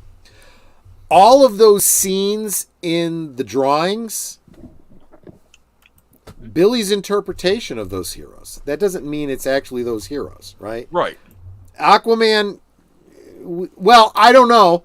I don't know, because that first trailer for the, whatever it is of the gods, the Shazam 2. Yes, Fury of the Gods. Seemed to show the Snyderverse characters. We don't know if they're actually going to be in the movie or if that was just something for the trailer. So it may still possibly be able to stand alone. Yep, it was 2 actresses, but it looks like they're correcting that going forward. There will be no point for Shazam 2 now that we know that Gunn is not going to use Zack Snyder characters. Well, again, we don't know that, right? If he's going to do anything with Shazam, he might decide to continue with Zachary Levi and say, yeah, that wasn't really, you know, integrally part of the Snyderverse, you know? It depends on what they have planned for Fury of the Gods. So the thing about the first Shazam movie is you see cursory mentions of like Batman and Superman, and maybe they're the Snyder versions, maybe they're not. You don't really get to see photographs of them in the first movie, right? You just see like pictures. Right. Yeah. Just these drawings, these childlike impressions. You know they exist in his universe. We don't know which versions. Exactly. Real quick, I don't even need to get past the first part. Shazam, Captain Marvel. This was my second problem with it. They never actually named the character. That joke about what they were going to call him went on way too long. Now, look. Well, it didn't end. What? The joke about what to call him didn't end. No, it didn't. And name for to call him. Yeah. You know, a lot of people will argue, well, because they've called the title Shazam, now he's Shazam. That's his character. That's a problem, because he can never say, you know, he can never introduce himself. Hi, pleased to meet you. My name is Shazam. Ba-boom. Billy Batson, sorry. Oops. Shazam. Boom. You know, I mean, that's a problem, right? Mm-hmm. He needs a name other than Shazam, because he's not Shazam. Hell, that was another joke. He tells the kids, hold the staff and say my name. Billy! No, not my name. Say the name I say to become what I am. Oh, Shazam! Ba-boom. You know, that was actually a very funny joke, because Nanette and I saw that coming. We're like, Billy! They're going to say Billy, right? Anyway, put that aside. I thought this myself as I was watching the movie just yesterday, or maybe it was earlier today, over on Midnight's Edge. Tom had the same idea. They should just freaking call him Captain Thunder at this point. Go back to that old original name. You know, he's Captain Thunder. That's fine. Nothing wrong with that. But you can still call the movie Shazam just like the title of the comic is Shazam. There's nothing wrong with that. Everybody, just a second. Alexa, add ginger liquor to the Binnies list. I've added ginger liqueur to Binnies. Thank you very much. You are so very welcome. Hope you had a good week. I had a good week. Thank you. I hope you had a good week too. And don't think I didn't notice that you just corrected my pronunciation of liqueur, bitch. Anyway, I take it with a little 7-Up when my tummy goes off the rails. He's okay. A person too. Come on. I like, yeah, no, see, I think, you know, especially if I'm getting ready to go to bed, it's not bad to have something with a little bit of alcohol in it, like cough syrup, kind of help you go to sleep and whatnot. Freddie was wearing T-shirts of Snyderverse hero logos. It is clearly set in the Snyder. You look, I know. Okay, yes, you can easily still retcon those things. You don't have to be so literal. Okay, I prefer my canon to be choose your own adventure, multiple choice. Okay, Mr. J. Levi is out. Tom Connors also holds that theory. Yeah. Okay. Maybe they're seeing how this Agree to goes. disagree. Okay, and again, I want to reiterate that you are allowed to disagree with me, and I will still love you as long as you're respectful, which I know Joker Voice is because he is awesome. But Blue Wrenches, make sure that you're keeping an eye on this chat and keep everyone civil with each other. Okay? Treat each other with respect. Like family. Family, right? Well, family Teamwork. doesn't always treat each other with respect either, though, sometimes. Yeah, this is another thing. I haven't seen Black Adam yet. So I don't even know how closely it's tied to Shazam, if I'm at trying all. to wonder if the same actor who played the Wizard in Shazam is also in Black Adam in a flashback. It might be. He might be. I'm just... Chat, let me know. Should I see Black Adam if I enjoyed Shazam, or should I just not bother? Is it not even closely related? Do they even reference, Billy Batson and all that kind of stuff? No. They mentioned wizards. The wizard... I might have had the same wizard character from Shazam. He might have been there as a younger wizard. I don't know. I'm trying to remember. But yeah. It's... They can call him Shazam when he changes, when... I am Shazam, yeah. They could. I just think that there needs to be a name, that, when... I also... What... They were in Philadelphia, right? So they made the what do you call it? The Rocky reference. Okay, fine. I would have preferred it if it had been Fawcett City. Well... Like I said, that would have been nice. Yeah. And they could have still had it be, it could have still been filmed in Philadelphia if they wanted to. They could have based Fawcett City off of Philadelphia, like how Gotham was based off of Chicago in the Dark Knight movies, and stuff like that. Yeah. Or if you go further back, Gotham was New York at night, and Metropolis was New York in the day.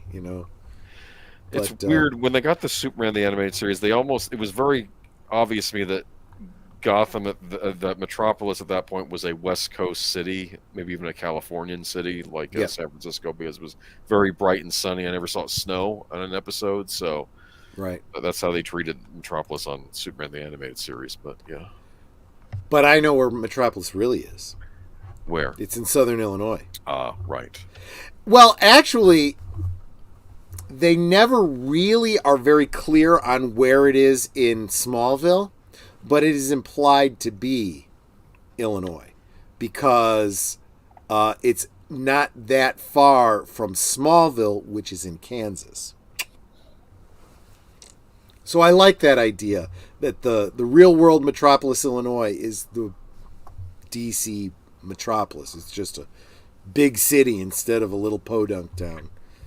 Don't get me wrong. I love Metropolis, Illinois. I kind of want to move there, to be honest with you. But it is a tiny little town.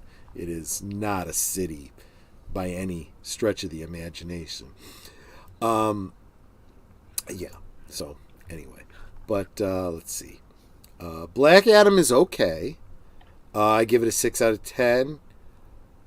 Damon Hancho is a Black Adam as well. Okay, fair enough. In the Star Wars animated series, Metropolis looks more like the future cities from the County Fair world. Yeah, it does. I love the idea of this very Art Deco, Fritz Lang-ish Metropolis. This is what I would do, if I was doing a cinematic universe, and actually, Tim Burton kind of started to get to this. Although I think he used too much Art Deco, he should have gone with much more Gothic. He used some Gothic in Gotham City. Gotham City should be all Gothic architecture, and Metropolis should be all Art Deco. Just my opinion.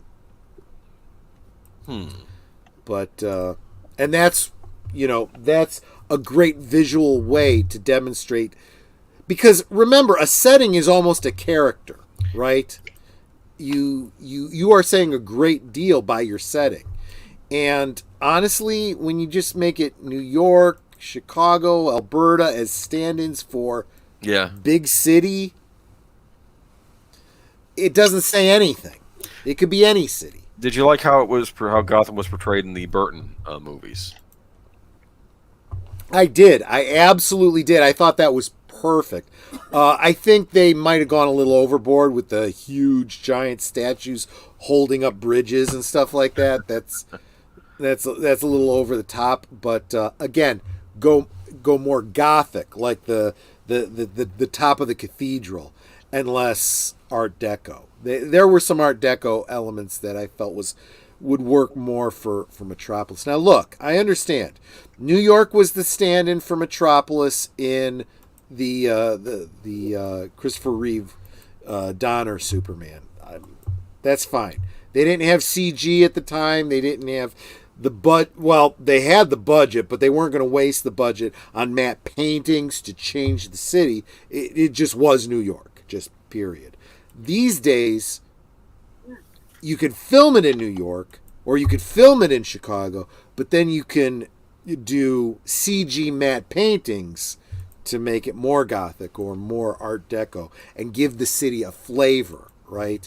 They kind of did that a little bit with Superman Returns, where they took, they took Chicago and New York and some buildings from other cities and kind of CG'd them together. But it's still just generic American city, you know? It still doesn't have the flair that says, this is Metropolis, or this is, Gotham City, or whatever. All right, folks, I'm hungry, and I'm going to go murder my patty melt. Have a great night. Love you, Troy. Yeah.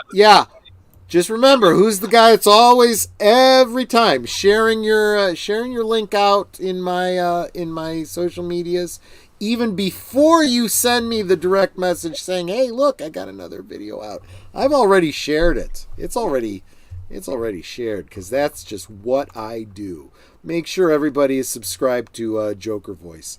He knows his DC lore, and he's got a good finger on the pulse of the films these days. Now you're thinking of a patty melt, aren't you? I am. Yeah, see, you're right. You know me that well. Yeah.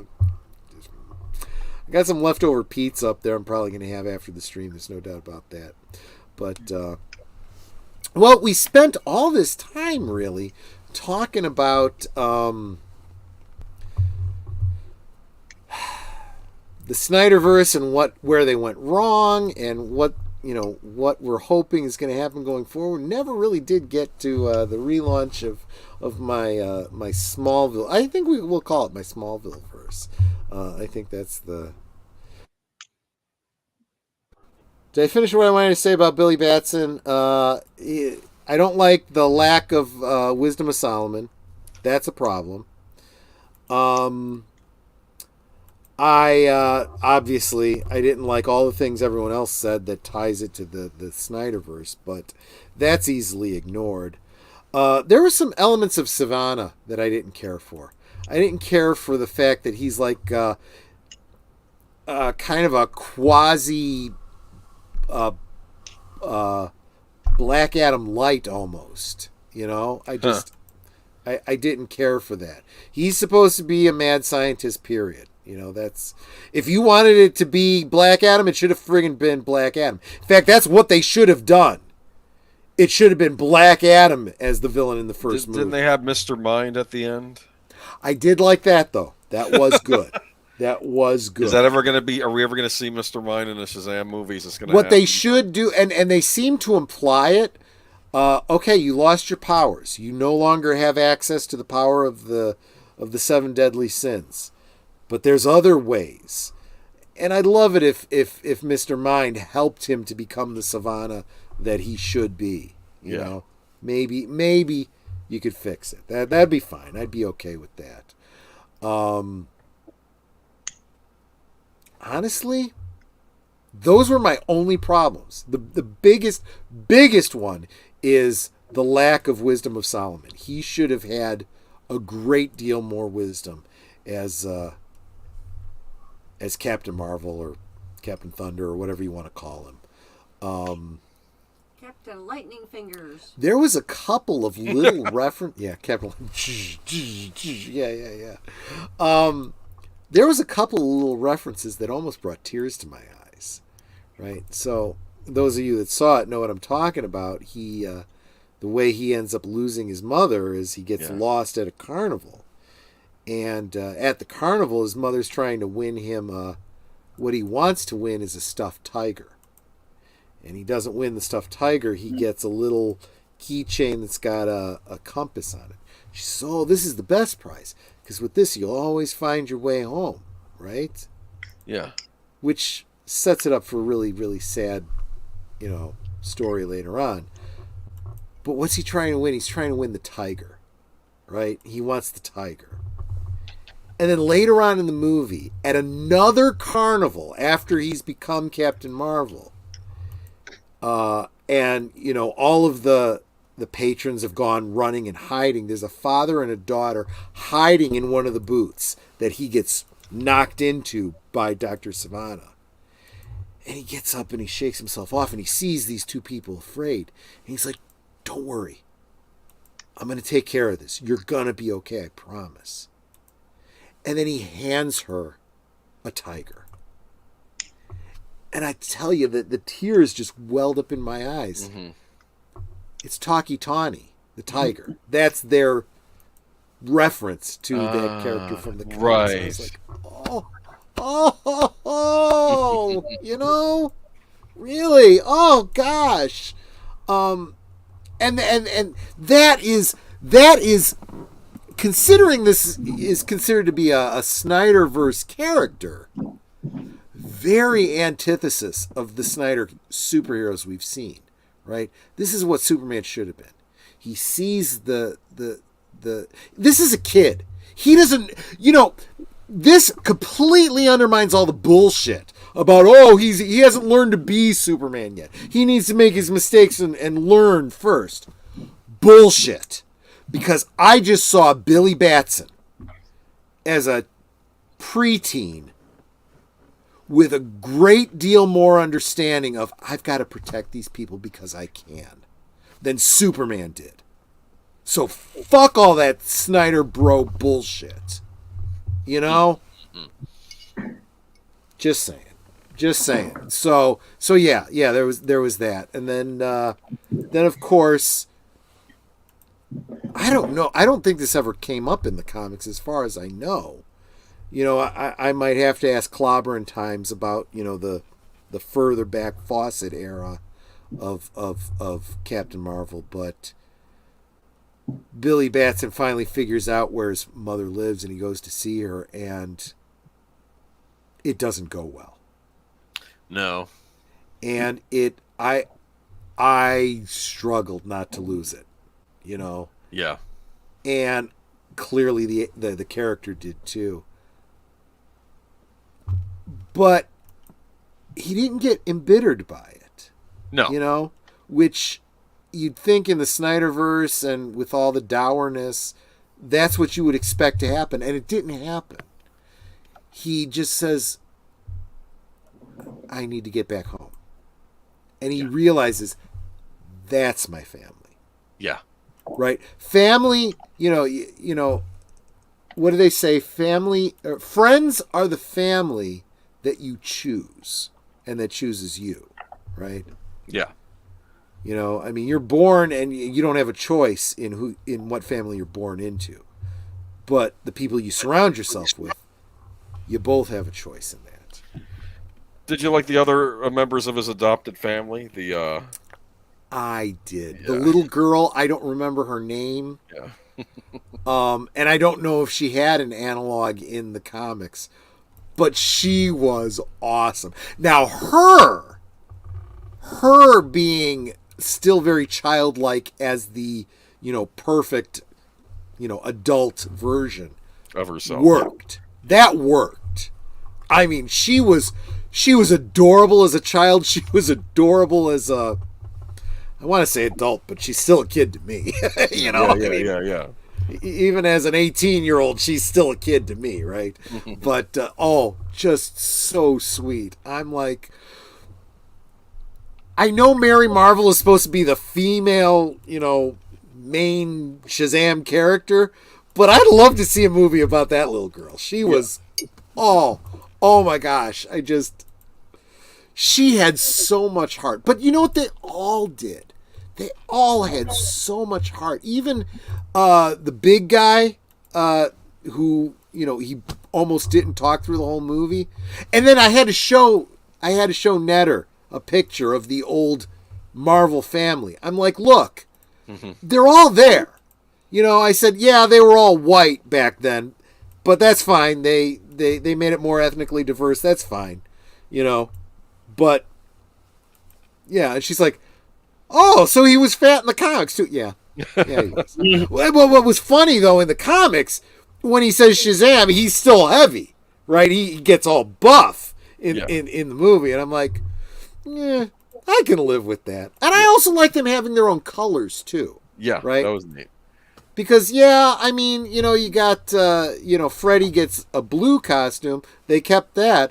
But all of them having identical costumes to Captain Marvel, it's like all red and white. No, I'm okay with them having different colors. It does kind of come off a little Power Rangers, but that's not a bad thing in my opinion. Yeah. Is anyone disagreeing with me on this? I mean, I'm not. Sir Torin? Not really. Did you see it? I've actually not seen the movie. I one of those ones that I never got around to seeing. I always said that this was probably the one place where they could have righted the ship. Yes, And absolutely true. I had this whole idea where at the end of the movie, Billy's asleep. All of a sudden, he sees something, like he feels like a shadow kind of go over his face. He opens his eyes, walks out, and standing in the street is the new Batman, the new Superman. That would have been the way to introduce him. Yeah, that's that's true. true. Both saying, Real All quick, right, want to then. say hi to Boosh McFadden, who just joined us. I mean, we are probably going to end up winding this down pretty soon, Boosh, but that's the beauty of YouTube. You can always go back and watch it, at your leisure. Right now, we're talking about Captain Marvel, but we've been talking about DC films, where it's going in the future, where we'd like to see it, and never even really did get around to my main topic, where I want to relaunch the idea of a Smallville, a DC universe that started with Smallville. Josh DeMarco, thanks so much for stopping by. Like I was just saying to Boosh, I'm probably winding it down, but I don't care when you stop by. Even if it's after the stream has ended and you're watching it on the reruns. I super appreciate every single eyeball and every ear that is lent to me to go on about my my thoughts and ideas. You guys are just awesome. You are the family I have chosen, and that has chosen me, as we were kind of talking about with this. Do you remember when they did the Justice League on Smallville, when it was Aquaman and Impulse and Not only do I remember the proto Justice League that they did, they also introduced the Justice Society with Later on, Hawkman and Stargirl and Dr. Fate. Dr. Fate, yeah. Do you know what I liked about that episode? I was like, oh, good, we're getting the Justice League, and Lex Luthor's the villain. This is what I've been waiting for to see, just having, even though it wasn't really the Flash, it was Impulse. Everybody called him the Flash. Right, exactly. Well, I loved when he looks at his IDs and he's got Jay Garrick and Barry Allen, and of course. That was funny. I laughed because they were all fake IDs, right? Yeah. I would love. So Nate's saying I would love to stay up all night with you guys, but I have to go to bed to get up early to go to work. Oh, you got to work on Saturday. I'm sorry. Everybody have fun, but keep it legal. Yeah. We'll still find ways to have fun, even though we're keeping it legal. Thanks. Geek Flag. Make sure that you're subscribed to Geek Flag with Nate Knows. He is awesome. Yeah, so the one question that I asked in the back room before we came live that I didn't get to ask, and I do want an answer now. You guys have had 2 hours to think about it, which you probably haven't. Agent Boomer and Sir Torrin Clegane, in your opinion, does Lex Luthor need to not know that Clark Kent is Superman? Or is in the original Smallville thing, is it okay if he knows? And that's actually part of why he has a problem with him. Oh, in regards to the Smallville universe. Mm-hmm. That's let me set the stage here for everybody, in case we have people listening that have not watched Smallville. In Smallville, they went with the storyline that Clark and Lex were friends in Smallville for years before he became Superman, and Lex Luthor had whatever happened that led to him becoming the supervillain. What? You were sounding weird. Oh, yeah, sorry. something wrong with the mic. I'm hearing like reverb. Am I sounding okay now? No, it's like some staticky thing. Try it now. Hold on a second. Yep. Keyboard, you might have changed the Am I sounding okay now? Yeah, it's like you're vibrating. It's weird. That could be my internet. Let me kill this. It's not like roboting. It's like something else. It's Yeah, you sounded kind of like scratchy, and it happened like right after you were making emphasis points on your desktop. How about now? You're scratchy but clearer. All right. I've increased my bandwidth by closing everything I've got going on my computer. Let me. deleted scene says yikes feedback. Yeah, that's what he's. Your mic is wonky. That's what Evelyn Hampton thinks. Okay, how about now? It's still hearing distorted. Damn it. Okay. Mic issue? I don't know. I'm going to drop out. I'll be right back. Hello. He's basically become the Flash from Kingdom Come. Oh, what was the Flash like in Kingdom Come? Nobody could understand a word he said. Oh, okay. Except Superman. Because he was at this point of where he was basically just a living Speed Force. Oh my goodness. Okay, I didn't realize. Yeah. Mm-hmm. I just read that recently. Oh, okay. Well, maybe I'll look into reading that. I think what he was trying to get on about was about how Lex Luthor came back for the season finale of Smallville, series finale of Smallville, but then here's Troy's back. Okay. Is this any better? Much better. Yes. Oh, good. So glad. Thank you so much. Wait, I like this. Sounds like an old Atari 2600 game. We talked about Atari a few weeks back. Lex Luthor with Troy's mic. Yeah, exactly. Now, what are you talking about? I am Lex Luthor. No. So Lex Luthor, he forgets. So in Smallville, they were friends growing up, and so when we finally get to the last seasons of Smallville, he kind of figures out that Clark has been hiding this secret that he's got these powers, that he is the Blur, this super powered individual who anonymously saves people and so forth, and he kind of figures out the whole alien come to Earth, got these powers, whatever. His big problem is that he figures out that it was his friend Clark, and Clark never shared this with him, which really drives a wedge in their relationship, right? Mm-hmm. That was a great idea. That is a great reason to take a friendship and turn it sour, and turn him against him. And now he doesn't trust him. Not only did you have these powers, and power corrupts, and absolute power corrupts absolutely, and you're an alien, and I don't know we can trust you.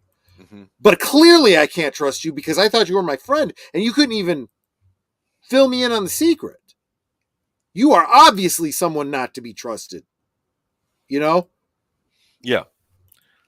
So I kind of get that. And that's good storytelling. And in the last episode of Smallville, spoiler for a 20-year-old show, they had something happen where his memory got erased and he forgot that Clark was Superman. His sister or something, or she kissed him, and then the stuff on her lips made him lose his memory. It was some kind of experimental drug she had developed, Lexicor, to make you lose your memory of something. I don't know. Maybe it was nanotechnology that would wipe out the memory of that Clark. Yeah, I thought that was stupid. There was a lot of things.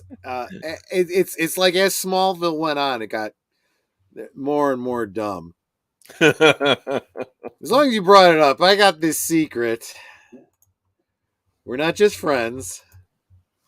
We're family. That's not a secret, man. That's absolutely true. No, I know that. Yes, you said it. You are awesome. You are awesome. I super appreciate you, buddy. It's out there. It's been out there. I always support your channel for the whole world to know. Yes, absolutely, buddy. I super appreciate you. With that, I'm guessing you're going to say you got to go. Yep. Good night, buddy. You are awesome. Please make sure if you are a Star Trek fan or a fan of fan films, or you know what, you just like good YouTube content that you haven't seen yet, check out Max World Entertainment. Make sure you're subscribed. He is awesome people. Please do that for me. So yeah, my thought was, and this has kind of come up in the comics and they've played with it different ways. Back in the original Silver Age, Superboy was friends with Lex Luthor until Lex Luthor was trying to find a cure for kryptonite poisoning for Superboy, and the experiment went wrong, and that's how he lost his hair, and he blamed Superman or Superman for it, and that's why he hated him, but he never knew that he was Clark Kent. That was always kind of pretty lame. Smallville handled it a little bit better.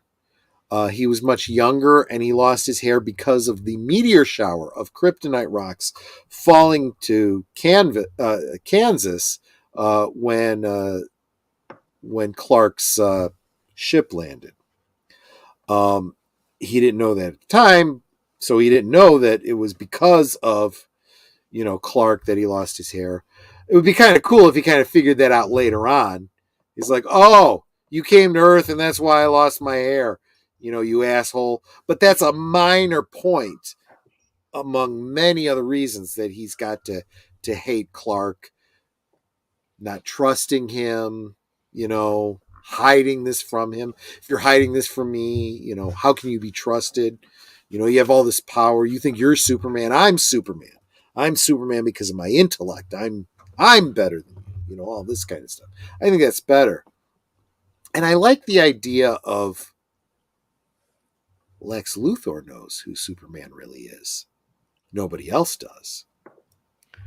I'm not going to give away his secret identity. That's power I have that nobody else does. But by power, I just mean knowledge. What's he going to do with that? He's Superman. Whether he's Clark or Superman, whether he's wearing a business suit or the cape and tights, he's still Superman, right? He's still my friend that used to be my friend and that now I hate, right? What, I'm going to kidnap Lois Lane to use her against it? No. He's better than that because he's Lex Luthor, the greatest genius of our age, right? Didn't they kind of do this in Zack Snyder's Batman versus Superman though, when it was because he knew who who knew who Superman's adopted mother was? Martha Kent. Screw that whole thing, because that was the Joker as Lex Batman. Luthor. Okay. Well, I mean, I mean, the Joker as Lex Luthor. Yeah, I mean, it's like, no, that was not Lex Luthor. I mean, him knowing the whole secret and keeping it because that's his power. That's more. I'd say that's more a Riddler thing. Because no, you're absolutely right. And when I think about what's his name? Who played Lex Luthor in the Donnerverse? It was Gene Hackman. Gene Hackman, thank you. Gene Hackman, with the exception of the fact that they were pushing the comedy, you know, he had Lex Luthor down, right? He had the arrogance. Now, the whole greatest criminal mind of our age, Lex Luthor doesn't think of himself as a criminal, so I would do away with that. But the greatest intellect of our time, yes, that's Lex Luthor. That I can see. You know, I remember on Batman the Animated Series, I'm assuming it's the same in the comics, that Ra's al Ghul knows Batman's secret identity, right? Yes. Yes. In the comics, yeah, yes. Yes. And they were saying, and he doesn't refer to him as Batman. He doesn't refer to him as Bruce Wayne. Detective. Yes, he calls him I detective. love that. Mm-hmm. He's the only one that refers to him as detective. That was, I think, a huge missed opportunity in the. I did like what the Nolanverse did with Ra's al Ghul. It was an interesting take on it, but I still would have liked him to refer to Bruce as detective. That would have did on the animated series. He referred to Batman as detective. And I'll be honest with you. Even though animated series is probably the most iconic take on the Batman character, and probably the reason why I'm a big fan of it. Mm-hmm. I never understood the detective thing until I got deeper into the weeds with the character, because to me, Batman in the animated series, he had detective aspects to him, but to me, my impression of Batman has always been the stalwart sentinel of Gotham. You know, he's the watcher on the walls, knocking things over whenever the villains step out of line. Which is why whenever I hear World's Greatest Detective, I go, wait, okay, yes, right. Here's my version. This is what Batman is to me. The fact is, though, Sir Torrin, you're not wrong. He is. That is true, what you just said about him. But he is also the world's greatest detective. And that took me some time to really wrap my head around. Wasn't until I was an adult I got it. Sure. So we're probably not. Well, we're past. We're past the end time, so we should start writing this down. Sorry, Sir Torrin, and you better believe, Sir Torrin, as long as you're willing, I'm going to have you back many times in the future to talk about this topic going forward. Again, please, if you are interested in this topic, we will continue this conversation on the MeWe group, link below. I actually have outlines and and whatnot. And one thing that I want to do this year is I want to, I've seen some other YouTubers do this, and I think it's really cool. Do like slideshow videos that talk through, movies that I wish had happened, so like my idea of what, Superman Metropolis would be, and I'll tell that story. And so that'll become. I actually have a playlist for the Fixing the DC Universe here on my YouTube channel. So by all means, check that out. Oh yeah, David Warner. God rest his soul. Let me tell you, great voice actor. We forget because of all the iconic, roles that he played. But he was Ra's al Ghul. I appreciate you guys bringing up history, lore, and backstories. I read comics. I read comics in the 50s and 60s, but stopped. I missed most movies and TV.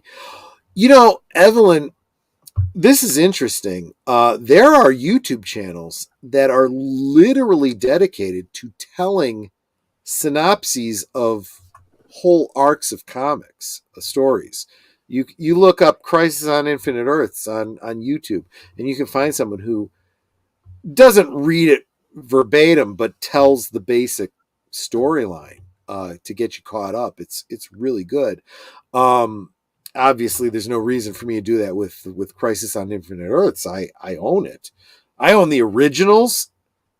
In fact, in some cases, I own 2 copies because I got the newsstand edition and the comic store edition, and then I also got the reprints. And the original Klingon. In the original, yeah, I'm that kind of a psycho. But all of this new stuff, you know, I am not giving Warner Brothers any of my money. Let me tell you, and but just to kind of find out what's going on in the storylines, I'll watch some of these YouTube channels. So kind of worth it. But yeah, the original Klingon. There you go. Evelyn appreciates that.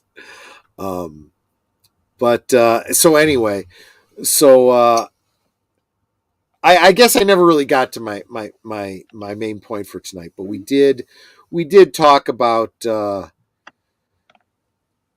need for something new in DC, and like I said, if you want to follow along, join the MeWe group. It does mean you need to start a MeWe account, but look, you've got Twitter, you've got Facebook, whatever. Start a MeWe account. It's a great way for us to collaborate. You can contribute. You can see what Boomer and Sir Torin and I are thinking about. This alternate universe. It'll be a lot of fun, to be honest with you. Yeah, nice Star Trek 6 reference there, Netter. That's something that I don't really talk about enough. I do have another YouTube account, a sister account, Kartan the Klingon Cleric, where I do I have that is languished, but I do have Klingon content over there. I have Klingon cooking videos and Klingon lore over there. So if that's the kind of thing you're interested in, Kartan, Khartan, Kartan, the Klingon Cleric on YouTube. Go check it out. I think the quintessential recipe for gach. People are putting out egg noodles and ketchup and calling it gach. No, I make real authentic Klingon gach, and if you want to as well, check it out. But so anyway, that was a Goodfellas reference. Yes, exactly. So, well, you know what? I mean, it was something all Italians thought. They just put it into words in Goodfellas. Sir Torin, I'm sorry we never really got to the Smallville verse tonight, but we'll do this again. If you're willing to come back, we'll talk more about it.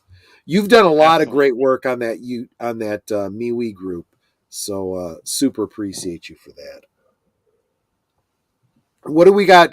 So tomorrow night. So, Sir Torin, let me ask you this. I'm going to put you on the spot. Are you thinking about starting up your own? I mean, you obviously have a YouTube channel, in quotes. You have an ID. You thinking about doing some content? I am. There's a couple of things that I'm working on. Well, I just finished writing. I was planning on doing a a dramatic reading of A Dance with Dragons epilogue.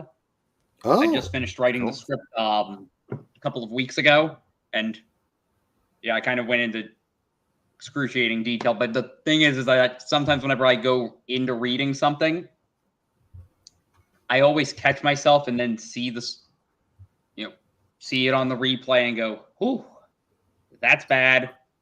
Delete.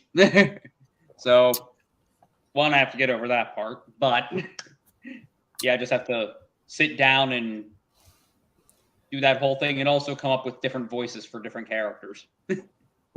Hey, I have offered this to other YouTubers. If you need anyone to do voice work that you think I'd be good for, let me know. I'd be willing to help you out with that. Me too. Netter too, absolutely. And don't worry about how your videos look. I just dropped my second part of my bathroom renovation, and it's not perfect. Yep. But it's like, it was fun to watch. It was fun to do. Netter's channel linked in the description. Actually, the whole panel's linked in the description. Please So if you make sure you subscribe. If you haven't yet, or if you've been waiting for the bathroom renovation series to come out, I've already dropped part 1 and part 2. Next week, you'll get part 3. There you go. John DeMarco says, how's your Rokeg blood pie? Oh. I actually have 2 recipes for Rokeg blood pie, a savory and a dessert version. And I am working on videos for those as well. I am way behind because I have a Pippius claw that I've already made. I've got all the footage for it.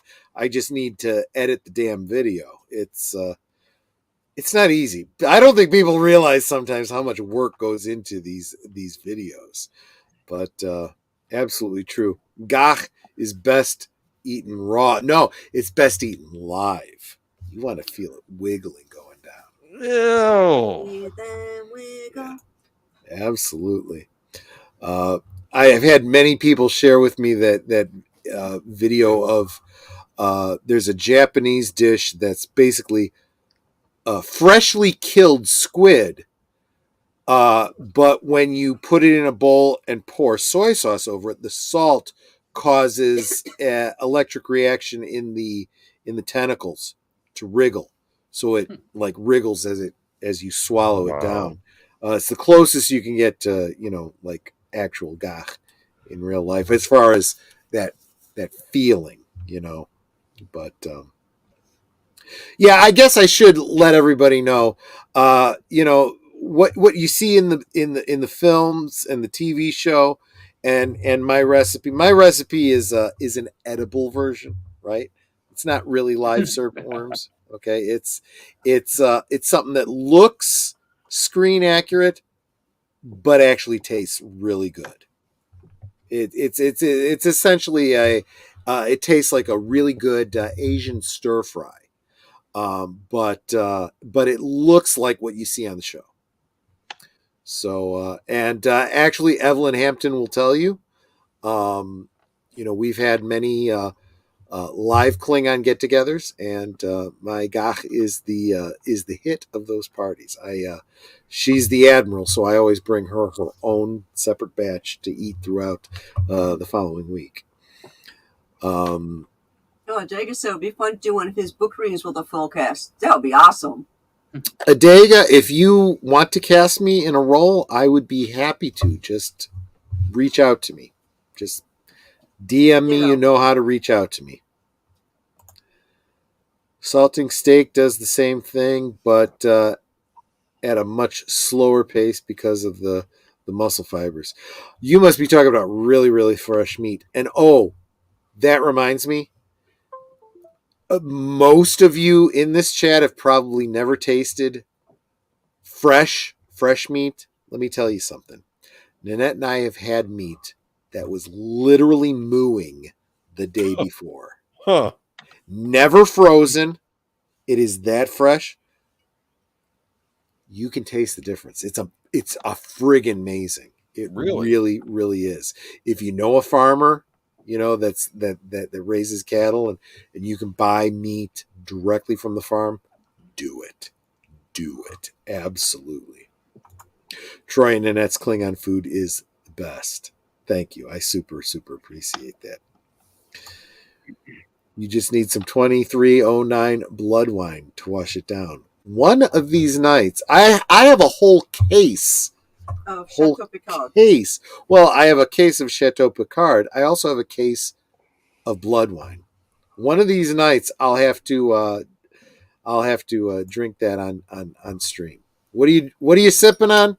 Sipping on blood wine. Here's the bottle. I'll show you guys. Absolutely. So sorry. Let's get into what's going on for the week. So tomorrow night, over on Big Al Presents, we'll be watching They Live. Great sci-fi film, but very thinly veiled political satire, which I think is also very applicable to where we are today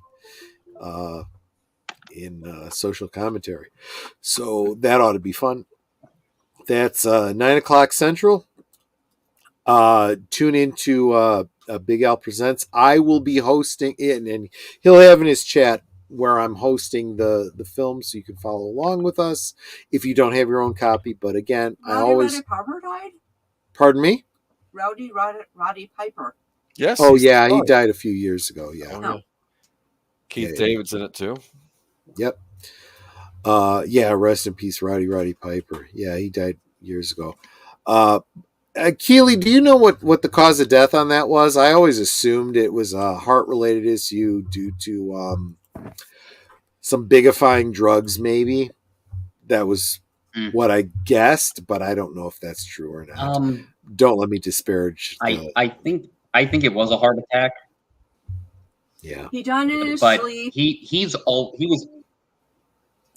was a cardiopulmonary arrest caused by hypertension. Yeah. And he was always convinced he wouldn't live to be 65. So he wasn't wrong. Well, there's something to be said about that biofeedback. If you believe you won't live past a certain age, you probably won't. He was only 61. Wow. But so that's tomorrow night. Hope you can join us over on Big Al Presents Sunday. What's going on, AJ Boomer? Geeky Geezers, we're going to have special guest deleted scenes on to discuss the Oscar nominations. And we'll be talking about some other things, like what's going on in the game. It'll be those two talking. I'll just be along for the ride, because maybe. What do I know about modern films? We'll have a special Good Old Days about a certain old arcade game that maybe you know a little bit about, but we'll see. Yeah. That ought to be a lot of fun. So that's Sunday. Mm-hmm. Let me see. What are the dates? So we're coming up on February. Does that mean that we're going to be seeing some soundtracks with Birdman on Monday and Wednesday? Yes, I believe he's coming back. I know for the 8th of February we're going to be doing Indiana Jones and the Last Crusade. But I'm assuming we're doing something next week. Maybe it'll be Black Sunday. I'm not sure, because we're going to be doing 2 John Williams movies next month and 2 Jerry Goldsmith movies. Okay, that's fair. Especially if you guys are going to be talking about Indiana Jones and the Last Crusade. I mean, by all means, tune in and check that out. But also check out Retro Blasting. I just dropped the link. He's got a great video from a couple weeks back where he was basically talking about whatever happens with this next Indiana Jones movie. Indiana Jones really went off the rail with The Last Crusade. You may enjoy it. It was a good movie. It was certainly fun. But the idea of Indiana Jones having to be played by Harrison Ford, Indiana Jones should have been like James Bond. They should have recast. They didn't. They decided to continue the story and age him up. But Michael French has a great video about that, so just check that out. So that's soundtracks with Birdman. It's going to be another week before we see anything from Mr. Matchstick. Nothing on Thursday, which brings us to next Friday, where we're calling on Stephen Otten deleted scenes to pull double duty this week, because I'm going to be pulling him in to talk about reboots and remakes and when they are good and when they are bad. There's a right way and a wrong way to do them. So that's next Friday. And then a week from Saturday, we're going a week and a day here over on Netter's Network. We're going to be watching. Yeah, Cat People, Nastasha Kinski. Wow. And I will be hosting that on Cosme. So if you don't have a copy, and I'd be shocked if you don't, that's Nastasha Kinski. You got to have that movie. I wore out the VHS. What? It's good to have it on DVD. Let me tell you. I guess that means she shows her boobies. Yeah, she's. It's Natasha Kinski. Ned O'Toole's in that movie too. Annette O'Toole. Oh gosh, how could I forget? Annette O'Toole. Well, there are two reasons why you probably forgot. Yeah. It was cold in that pool. Yeah, so Netter's Network will be watching Twin Peaks. I mean the Cat People. Excuse me. And that rounds out our week in a day. I'm sorry, Sir Torrin. I probably I didn't give you a lot to work with tonight. But will you come back the next time we're talking about the DC universe and specifically Absolutely. our Smallville universe? Mm-hmm. Absolutely. Super appreciated. He's got a lot of great work and he's done a lot of great contribution on the MeWe group. So again, links in the description. See what we've been working on, and we'll be continuing this project going forward. Both of y'all, any last words? Nothing. Just Warner Brothers get it right this time. That's my last words. Right. You have it. You have all the pieces. Just put them together and do the thing. All right. Netter, what is the last word? Okay, let me go over it this way so I don't sound so tinny. I always say that we can talk amongst ourselves, and that's all well, good, and fine. But it's so much more fun when you guys are joining us in the chat. You're dropping your comments, your questions, your trivia, just acting goofy. And it doesn't seem like we're separated by miles and miles. It seems like we're all in the same room, just enjoying each other's company and having a great time. And to us, you're not just friends, you're family. We love you guys, and we really do appreciate you being here every week. Yep. Netter's got it square. You know, it's that whole that Captain Marvel Shazam, thing. It's the family we choose. You guys chose to be here, so you chose us as family, and we choose you as family, and I super appreciate it. So a lot of people will watch this not live, but Memorex tomorrow and the day after. Did a lot of talking about Michael French and retro blasting, but I also and you know what? I'll drop the link again real quick. Tony over at Analog Toys. I'm so encouraged by those guys. They're bigger YouTube channels, and they just said such kind things about me tonight that really encouraged me, and I would appreciate it. You love me, go show them some love and let them know that I sent you over.